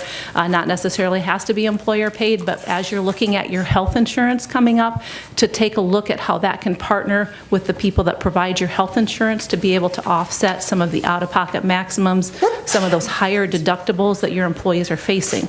What this does for you is it provides a more comprehensive benefit package that takes that and makes that health insurance that much more valuable. So if they have a $2,500 deductible, we can provide $1,000 to help, $500 or $1,000 to help meet that and not increase that price point, what it would be if they drop that down to a $1,500 deductible for your health insurance. So we can help offset some of that. Some considerations, I don't expect you to make a decision on that today, but we would like the opportunity to bring you that life insurance quote, which would again require that census data. So that's some of the things that we have done for you in the past. We have all kinds of HR help that we can do, some platforms that we can use that would streamline a lot of some of the billing and stuff that we can look into as well. But those are some things that we've talked with with Karen about that would be beneficial for the HR department or the auditor's department to have access to some of these. We've had some great positive feedback on the AFLAC. Just wanted to present who are your new agents are going to be moving forward. We want to make sure we have a Yankton County representative here, just like Daisy always was here for you. So we want to keep that as a Yankton County person for you moving forward, and we'll take really good care of you. Does anybody have any questions as far as what we do and how we provide those benefits for you, or any questions on them at all? We currently have this, and do you know how many years we've had this? We've had this for 40 years. We established this in 1973. And again, we've run your pre-tax plan for probably 20 of those years when AFLAC started doing the pre-tax plans. Again, saving you about $3,500 a year just on the AFLAC benefits by being in the county and providing that. It does not cost the county anything except an hour a month to process that, and a couple 10 minutes of wage for the employees to come see us. So it more than offsets what that is. Again, currently, that pre-tax plan does also include your major medical premiums. So if someone is paying $500 a month for their major medical to cover their families, we can pre-tax those monies as well. There is an opportunity for other things that we can do as well. So flex spending, daycare spending, some of those things we can do, but those are ideas that we can push forward in the future. But we wanted to make sure you guys all knew what we were, what we do, what we provide, what we need assistance with, so that we can have your permission to give you a quote, maybe to have the census data to be able to send out those letters so that everybody is aware of what you have, instead of just that poster in the break room, so that they know where to come and how to find us and when we're going to be there and what we're going to provide for them. It makes your benefit package that much more valuable, especially as the sole provider of a few of those options, the dental and the vision and the disability. So, Questions for Jennifer? So you're asking for permission to send out a confidential letter, or a letter to our employees, and that would be confidential? right. We currently have the addresses of our current policyholders. They know about AFLAC, but as you hire people, your HR department, everybody's limited to the amount of time they can spend with a new hire and the job description on their plate, and to be able to have us, educate them on what their choices are, again, increasing the footprint of AFLAC, but also increasing the footprint of your premium deductions that also save you money. We would like that opportunity to be able to send that out to them. There's a lot of things that they forget in the 25,000 things that you give them when they first get hired. So we're looking at being able to provide that letter. That does require us to have a census data. It has to be name and address only. We don't need anything else on there. So A confidentiality agreement, is it in this package you gave us, so we can have our state's attorney review it, just to make sure all of our... Oh, you mean for that we won't share that data? Correct. It's just something that we can draw up and write down and say we will not share any of that data with anybody. We're not sending that out to anybody. We're not selling it. We're not using it for anything, just so that we're all on board with that. Some of my counties like that. I just put together something that says the census data is used for the quoting purposes and sending out the letters only, that we don't sell it, that we don't share it with anybody. I'm not going to go give it down the street to somebody else so they know who all the Yankton County employees are. It is public record, but again, we don't want to share that with them. I guess I come from a world of confidentiality. Yes, and so do we. HIPAA protection is all over the place with AFLAC, so with any insurance company. So yes, we're just asking for permission for the census data to send out those letters, and then of course to be on site like we always have been. Any other questions for Jennifer? And then with that census data, we would like to give you, so like I said, we've had quite a few people ask about some guaranteed issue life. We'd like to bring you a quote. I do have, a couple of options, anywhere between $40 and $80 a person to provide a $10,000 to $20,000 life policy. I know you guys don't have one currently, and we can provide you with a quote for that to look at in the future. So could bring that forward for you. That's a monthly 40 or... That's an annual. $40 to $80 a year for your employees to have $10,000 to $20,000 worth of life insurance. Term. Is that just term policy? It's a term policy. Would no longer work for the county, that policy then drops? Yes. Or Yep. they couldn't take it with them and pay the premium themselves if they wanted to take it? No. Okay. No, it would be while they're employed only, which is most of your group insurances are that way, so, with your life. But yeah, it's a heck of a deal for 40 to 80, depending on what you want, 10 or 20. But I've heard a lot of people say, need a little bit of something, group life, and a lot of my public sectors are looking for that. And we have a company that we partner with that provides that for you. So I would love to bring forward a quote for you if you give me permission, but I can't do a quote without the census data, so that was the first step. Any objection from the commissioners in regards to the census data? Doesn't sound like it. I would just like to have that confidentiality agreement Okay. in place before we would release that. Okay, I can bring one to Karen? Karen or Patty? Okay. Do we need a motion on that, or we don't need a motion for this? It's just a permission, right? Yeah. Okay. Okay. Information. Thank you very much. Appreciate it.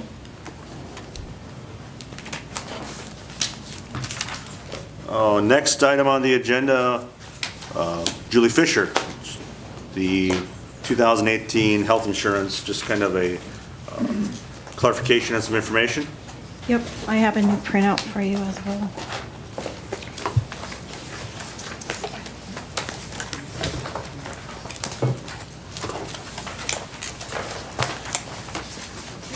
Thank you. Oh, I got two.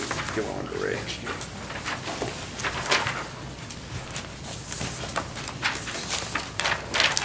I'm glad she clarified that you guys do have a flex plan. That's what we talked about, I asked last week, or last time you were here, that you can use that for your employees that are out-of-pocketing expense.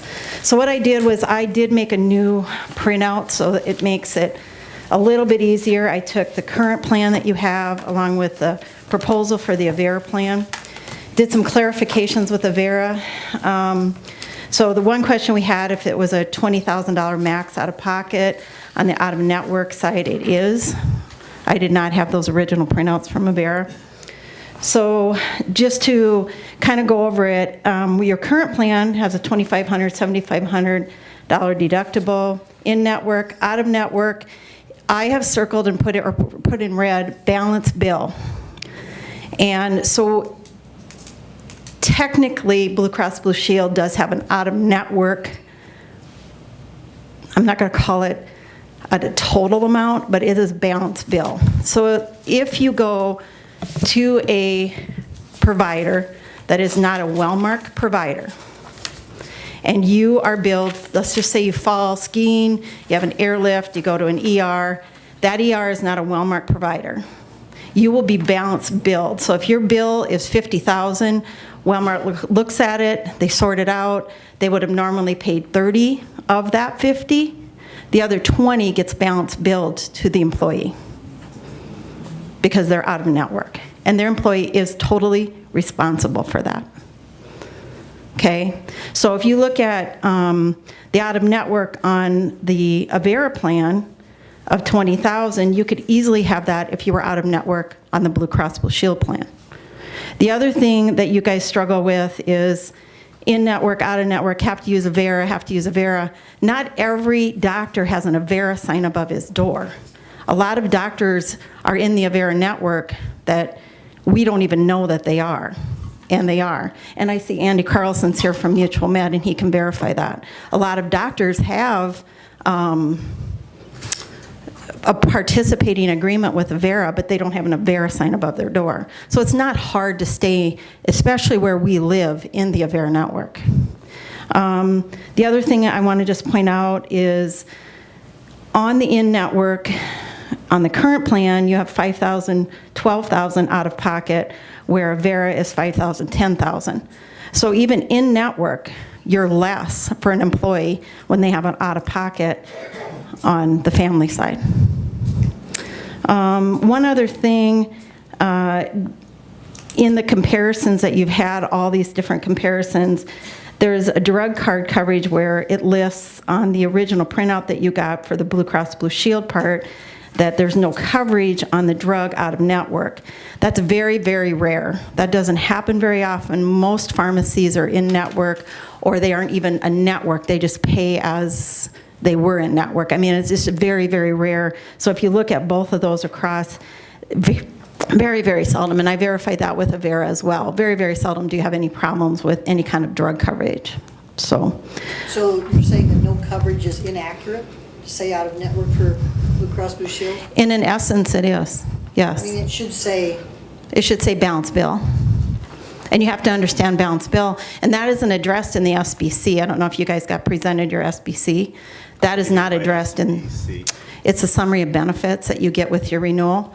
That is not addressed in the summary of benefits, that they address balance bill. But it does happen. It happens out at Rapid City. Used to happen often at Rapid City. Not so much anymore because Wellmark has brought those people into their network, and it doesn't happen as much. I have a client that went down to Florida to have back surgery, had a laser back surgery. They got balance bill the remainder.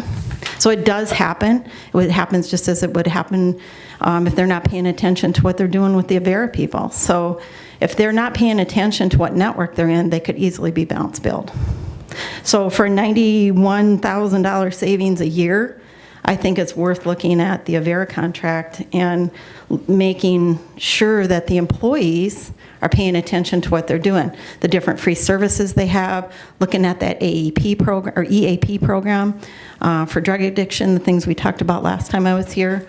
I think it's well worth looking at. The city of Yankton has Avera. They don't have any problems with it.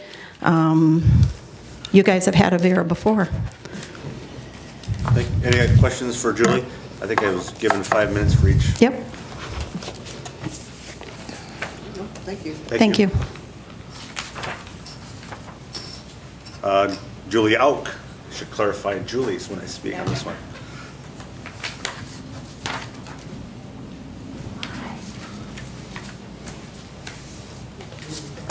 Good evening. I just wanted to re-hand out the same information I gave you last time I was here. It's just the exact same proposal with Blue Cross Blue Shield and Avera, because I represent, I represent both companies. That's right, Julie. Are you Or do okay? you have another one? I do. But do I have? I don't. I'm sorry. Oh, you have You one? can share. Yeah. That's okay. Oh, okay. And just to quickly compare the plans, currently you are using a $2,500 deductible plan, and Avera has proposed a $2,500 plan. We go through and look at the deductibles, just like Julie covered. The co-pays are one area that we do want to cover when it comes to the difference between Wellmark and Avera. Both excellent companies, both excellent coverage in South Dakota.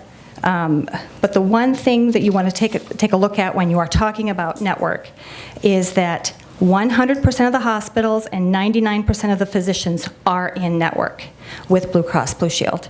So when you're traveling outside of South Dakota, of course, you want to make sure that you are using a Blue Cross Blue Shield hospital and physician. 96% of nationwide hospitals and 92% of physicians are Blue Cross Blue Shield covered. And just to reiterate with balance billing, Anna, you want to cover that with the Absolutely. emergency room? So on Walmart. State your name, please. Oh, absolutely. Sorry. I am Anna Jones. I represent Walmart with Graber and Associates. With Walmart on the balance billing, it's not that it won't ever happen, because there are cases where you will have like an ambulance charge that will be balance billed potentially if they are out of network. In most cases, however, on an urgent emergent ER stay, so if you end up being transferred to the ER, if it is truly and essentially an urgent and emergent reason, it all goes to the in-network, even if it is an out-of-network provider. Same should go for Sanford, Avera, all of them. Is if it's an emergency situation, the actual emergency room portion and any inpatient stay should be covered in network. The ambulance transport may not potentially, you might potentially be balance billed, but it also depends on the scenario of the situation. So we were able to, Rapid City is one of those where a lot of the ambulance services, the air services might potentially balance bill. There are some also in the Sioux Falls area that do as well. So, but as far as like the emergency room stay, in most cases, it will all go to in-network charges. Okay? Any questions on that? Any questions of the commission? So balance bill. It is an issue, and it's an issue that is present with all insurance companies. But of course, with a larger network, it's less of an issue. The other thing that's important to point out is the copays, which your employees use copays. They like the copays. And that's where bringing back an HSA, where they would have to basically pay 100% of the office visit versus paying a $35 copay to go and, if they have a sore throat or, to get an antibiotic. Whereas with an HSA, they would have to pay the whole bill till they hit their out-of-pocket deductible, okay? The Blue Cross Blue Shield copay is something that you want to pay attention to versus Avera. Avera's copay is inclusive with labs and x-rays, but it is not inclusive if someone had a mole and they had to have that removed in the same visit on the same day. It would be a separate charge. Blue Cross Blue Shield, it would be included in that copay. So that's another area where your employees are getting a great value for their copay. Emergency care, $250 deductible, $200 deductible with Yankton County, with Avera, excuse me. Maternity. Then we get down to the drug card. Last year, because of pharmaceutical companies basically being crazy expensive, there was $150 or billed to deductible for specialty drugs. This year, Blue Cross Blue Shield has changed their formulary and made that very specific specialty drug $85. So where it would come into play, where it would go to the deductible, would be an extremely rare drug, like for a new cancer treating drug. That would go towards deductible and then possibly max out of pocket, okay? So if there's any question. There is, and Avera does a good, excuse me? I'm going to give you a couple, about 5 minutes is about up, so if you want to wrap up, please. Okay, perfect. Once again, Avera is an excellent company. I represent both. So if you are, whichever way you are leaning, our office is here to take care of you and take care of your employees like we have over the past year. And please keep that in mind. And absolutely, you cannot ignore the $9,100 difference. Lastly, not that I know I have 5 minutes, but this is one, I'm not speaking into the microphone, one last option where you could offer two plans. Sorry, where you could offer two plans and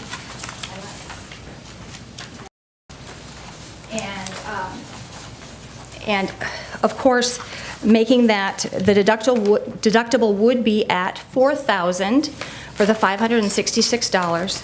And then you could turn around and say, okay, employees, if you're interested in that lower deductible, we can go ahead and charge you the difference in premium. It's an opportunity. Thank you, Julie. Anything else? Any questions? Any questions for Julie? Thank you, Julie. You bet, absolutely.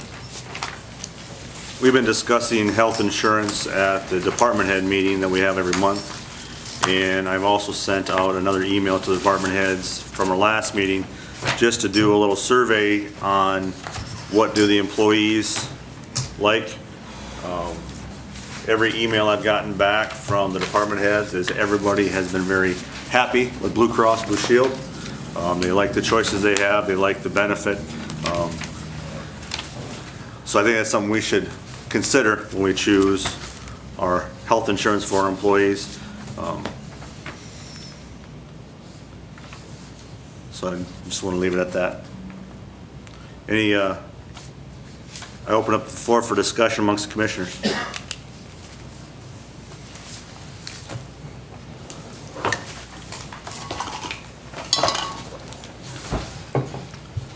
If there are no discussions, I'd entertain a motion on the health insurance for next year, which actually starts June or July 1st? We have to approve We this. have to make a decision today. Oh, my goodness. Well, I too have heard from employees that like the Blue Cross Blue Shield.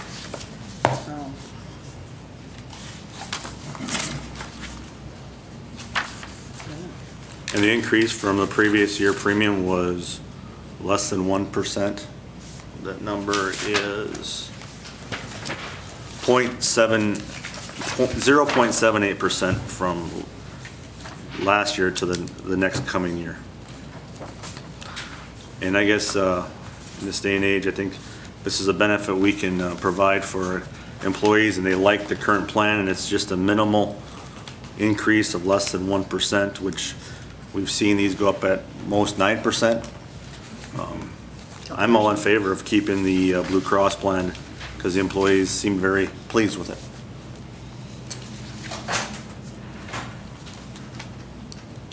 Well, I would just add that the benefit of having health insurance when you go to hire a new employee is very significant to them. I mean, that's one of the things that they really look at,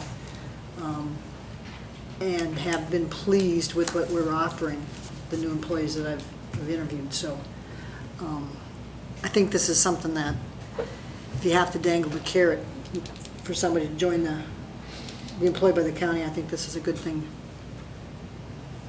for the employees. We'll need to make a motion tonight, or we need to have a second special meeting, so. What are your thoughts on the Blue Cross, Blue Select, 2,500 versus 3,000? Where's the 3,000 done? Is that? It's on this page here. BCS 3,000, the second blue column. What's the big difference there? It's a big difference in deductible Deductibles, 3 to for the employees. 3,000, 7,500, 9,000. It's a big increase to the. Saves $2,000. A month. And it costs the employees for a single family an extra $500, for single for $500, and then for a family an extra $1,500 a year in deductible. Not employees. What's that? 100 employees would be $115,000, so it's probably not worth the savings. Yeah, I'm perfectly comfortable sticking with the current plan we have.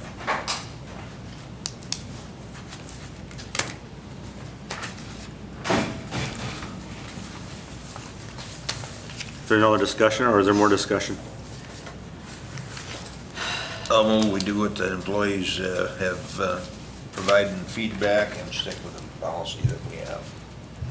So that'd be the Blue Cross Blue Shield Select Primary 2,500. Is there a second to that motion? I'll second it. Gary? Any further discussion?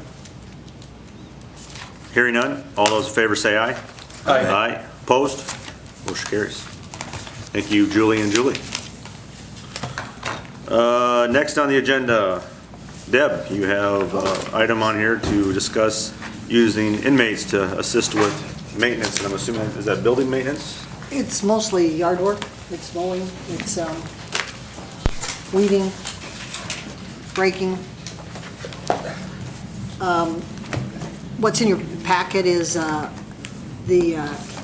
letter that comes from the Department of Justice that explains how we can use, how people in the community, whether they're entities such as us or 501c3s, can use prisoners at no charge. So we've got a lot of areas to mow, and we have some, tax property that we mow. This will just be another chance to. So we have to get the prisoners from location to location. Well, yeah, we'd have to go pick them up and bring them here and take them back. And that, it's not that far to the FBC. I mean, we're not guaranteed to get approved for this. I mean, we have to ask for it. And the warden this is a new warden since, the last people applied that I copied the letter from, basically. And so you have in front of you the letter that we would send to the prison requesting a prisoner. So if we were approved for this, and we decided we we try it for the remainder of the year and we didn't think it worked out, we can step back. Oh, yeah, you There's no commitment financially to this? No, there's no commitment. We don't have to renew. I mean, what the city has done is they renew annually. They get more than one. I'm only proposing that we have one. And it would just be in the mornings. We're gonna go Monday through Thursday, 8 to 11, because we don't have a place to feed them, so. Yes, Don? I can see the wheels turning. Well, your new man, I've caught him doing amazing work around the place. Yeah. He's just amazing. So what I would wonder is what his opinion is. Definitely, I've talked to him about this, and he was in favor of just having another body. I mean, we've hired, last week we had a successful hiring of a new employee, but even with that, the amount of, he's going to propose at his budget that we absorb the expenses that are being spent at the 4-H building or extension office, the contract costs over there, that we do it. And it's not much more than, an hour and a half or 2 hours a week to do the internal cleaning. And he's going to save that money by absorbing that himself. But I think having an extra person to put on a lawnmower, I mean, you push the lawnmower around this building. I mean, we mow here, we mow the extension, we mow at the emergency management, we mow at the courthouse. So, I mean, there's work. Not to mention snow removal at the Yeah. safety center. I'm proposing right now from the end of this month to the 1st of November. I mean, if it goes, if we need to reapply for longer, if we get approved, so be it. Does it have any impact on the prison in how well that they get people out in the communities working?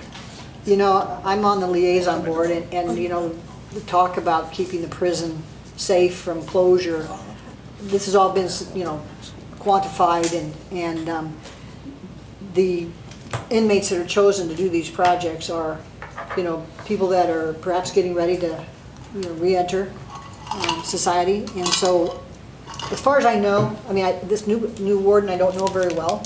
I've only been at one meeting with him, but both the Boys and Girls Club, YAPG, the city, Chamber.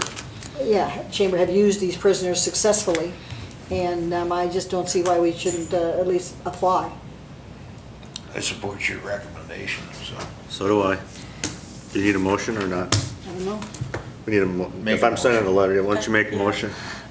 Okay, well, I would make a motion that we approve the request for contract, community service projects program. With the federal prison camp. We have a motion. Is there a second? Yay. Don, any discussion? I think it's a great opportunity to want to get some services done without costing the county any money. Right. Any other discussion? All those in favor say aye. Aye. Aye. Opposed? Aye. Motion carries.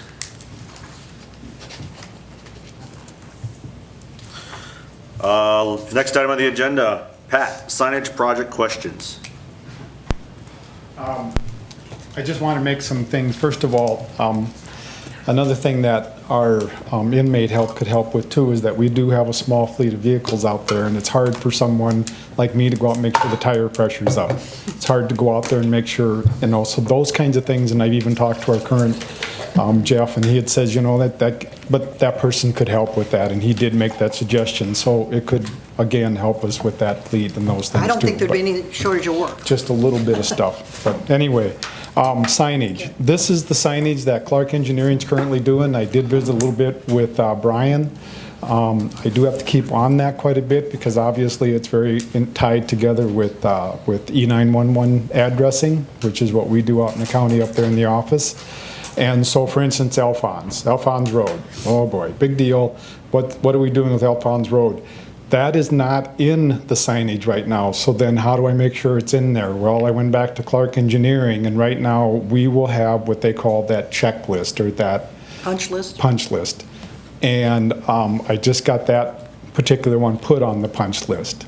And so so we're watching, and I request all of you as commissioners and citizens and anyone else too, if you're seeing some signage that isn't making sense or isn't coming together, or they're not putting it up, because each and every corner should have the avenue and the street throughout the county, plus all those highway control signs such as dead ends, speed limits, curves, all those kinds of things. Please help us catch that, because once we're done with that punch list and they're gone, it falls back to the highway department. And it will make for extra projects that they don't necessarily need. So right now, like I say, I've already caught the one out there. I caught one down here in Riverside too, that wasn't right. And so Clark Engineering has no problem with it. He'll stay on top of it. We will do the punch list. I certainly, like Brian said, we'll expect your support if there's any issues there, but we don't see any. Clark Engineering is being quite cooperative. You know, if you notice what's happening right now, they have it all in sequences, so all the signs are up, but the posts are still there. The old posts. And so there's all sorts of them. There's posts and there's wooden posts, and there's another process coming through that pulls them out.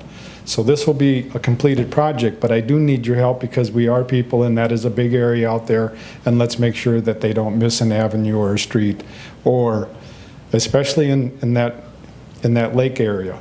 There's a lot of street signs out there. Deb just mentioned one where it looks like Russell Road isn't quite correctly identified. It's not hard to get confused out there in a hurry, and suddenly we got Russell Road marked as Sleepy Hollow, and so we got that on a punch list. So help me out with those, because I don't want to end up doing that next year and the following year. This is under that contract. One more on Calumet, they didn't put the SD 52. Yep, and it's supposed to. So let's catch them. Let's catch them and bring them up to me or Brian, So if any and we will commissioners get gets them any in. communication from a citizen, or you notice it yourself, Yes. coordinate with Pat. I've been actually having people contact the highway department. Okay, So, and that works too. I think, just coordination with Brian as well, like you're continuing to do, so Yep. we can catch those. So we'll catch them, and you know, in our offices, like I say, between Brian's or the highway department and the planning, they're both integrally involved in the E91 thing, so we want those right. I think So this help us out. This signage grant that we got from the federal government, we were supposed to start it almost 3 years ago, I believe. So So it's a good project. it's gonna coming work out along, great. it's just taking Yep. time. So some of those streets that maybe were originally there 2000 and Yep. whenever it was started, weren't Exactly. there, so. Exactly, and they'll do it, and they'll make the sign, but they won't make it if they don't know, and if this they is- don't get told on that This is punch being list. paid for by the states and the feds. is it? Yep, correct. Okay, no charge to the county. I think it's all feds, isn't it? Yes, So then, everything like- runs through a state, but Like that, I noticed they got Deer Boulevard and 11th Street on my street. But that street, I think, is, we paid for to put in. Can I have a dead end sign put up there? Yep. Well, you get me a little out of turf, but I do know that the 11th is not correct. If you're, 11th is not, that would need to be corrected. And then dead ends on those types of things, you'd have to check with Brian on that. He knows the details in that. But I do know that I definitely want to coordinate that 11th and Deer Boulevard, making sure that they're in the right place, correct. I don't know about the dead end sign down there. You'd have to ask him. And then again, that's the kind of stuff we want to find out, so we can get it on the punch list, so we can get it in place if it needs to be. Now, I guess they're almost done with the west side, which would be west of 81, and they're working on the east side currently. So it's moving along quite rapidly, so just keep that in mind over the next month or two, so we can get that done correctly. No, I haven't seen one with a bullet hole in it yet, so that's Yeah, don't be so flipped, that won't take long. Yeah, I've had many comments about that already too, so. It's too bad, but anyway. Okay, thank Pat. you. Pat, can you stick around for a minute after me? All right, last item on the agenda is, Don, you want to talk about national law enforcement? All I'd like to say is that I think our law enforcement does an exceptional job in the county, our sheriff's department, the jail system, the police department. They're in constant danger, and they do a great job.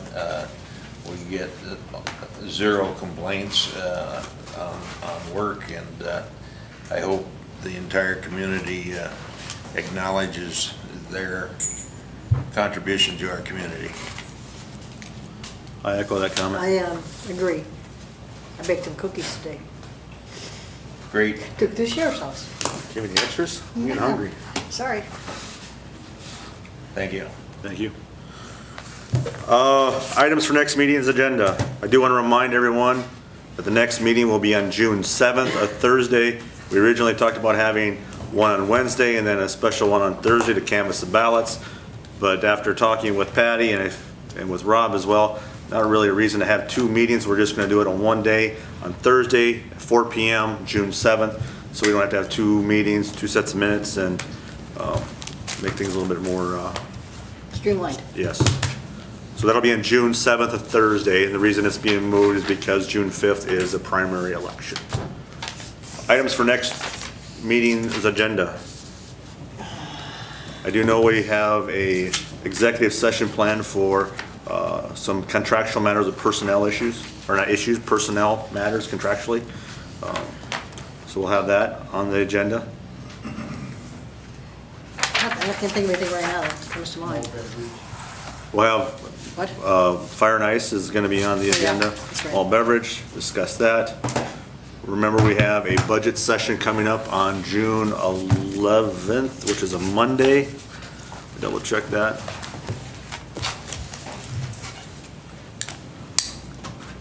Correct, budget session on June 11th, a Monday, which would be the following Monday after the meeting. And that is from noon until 5 p.m. Anything else for the agenda at this time? Mr. Chairman, I'd like to put a section on there about term limits for the commissioners. We can discuss that in the future.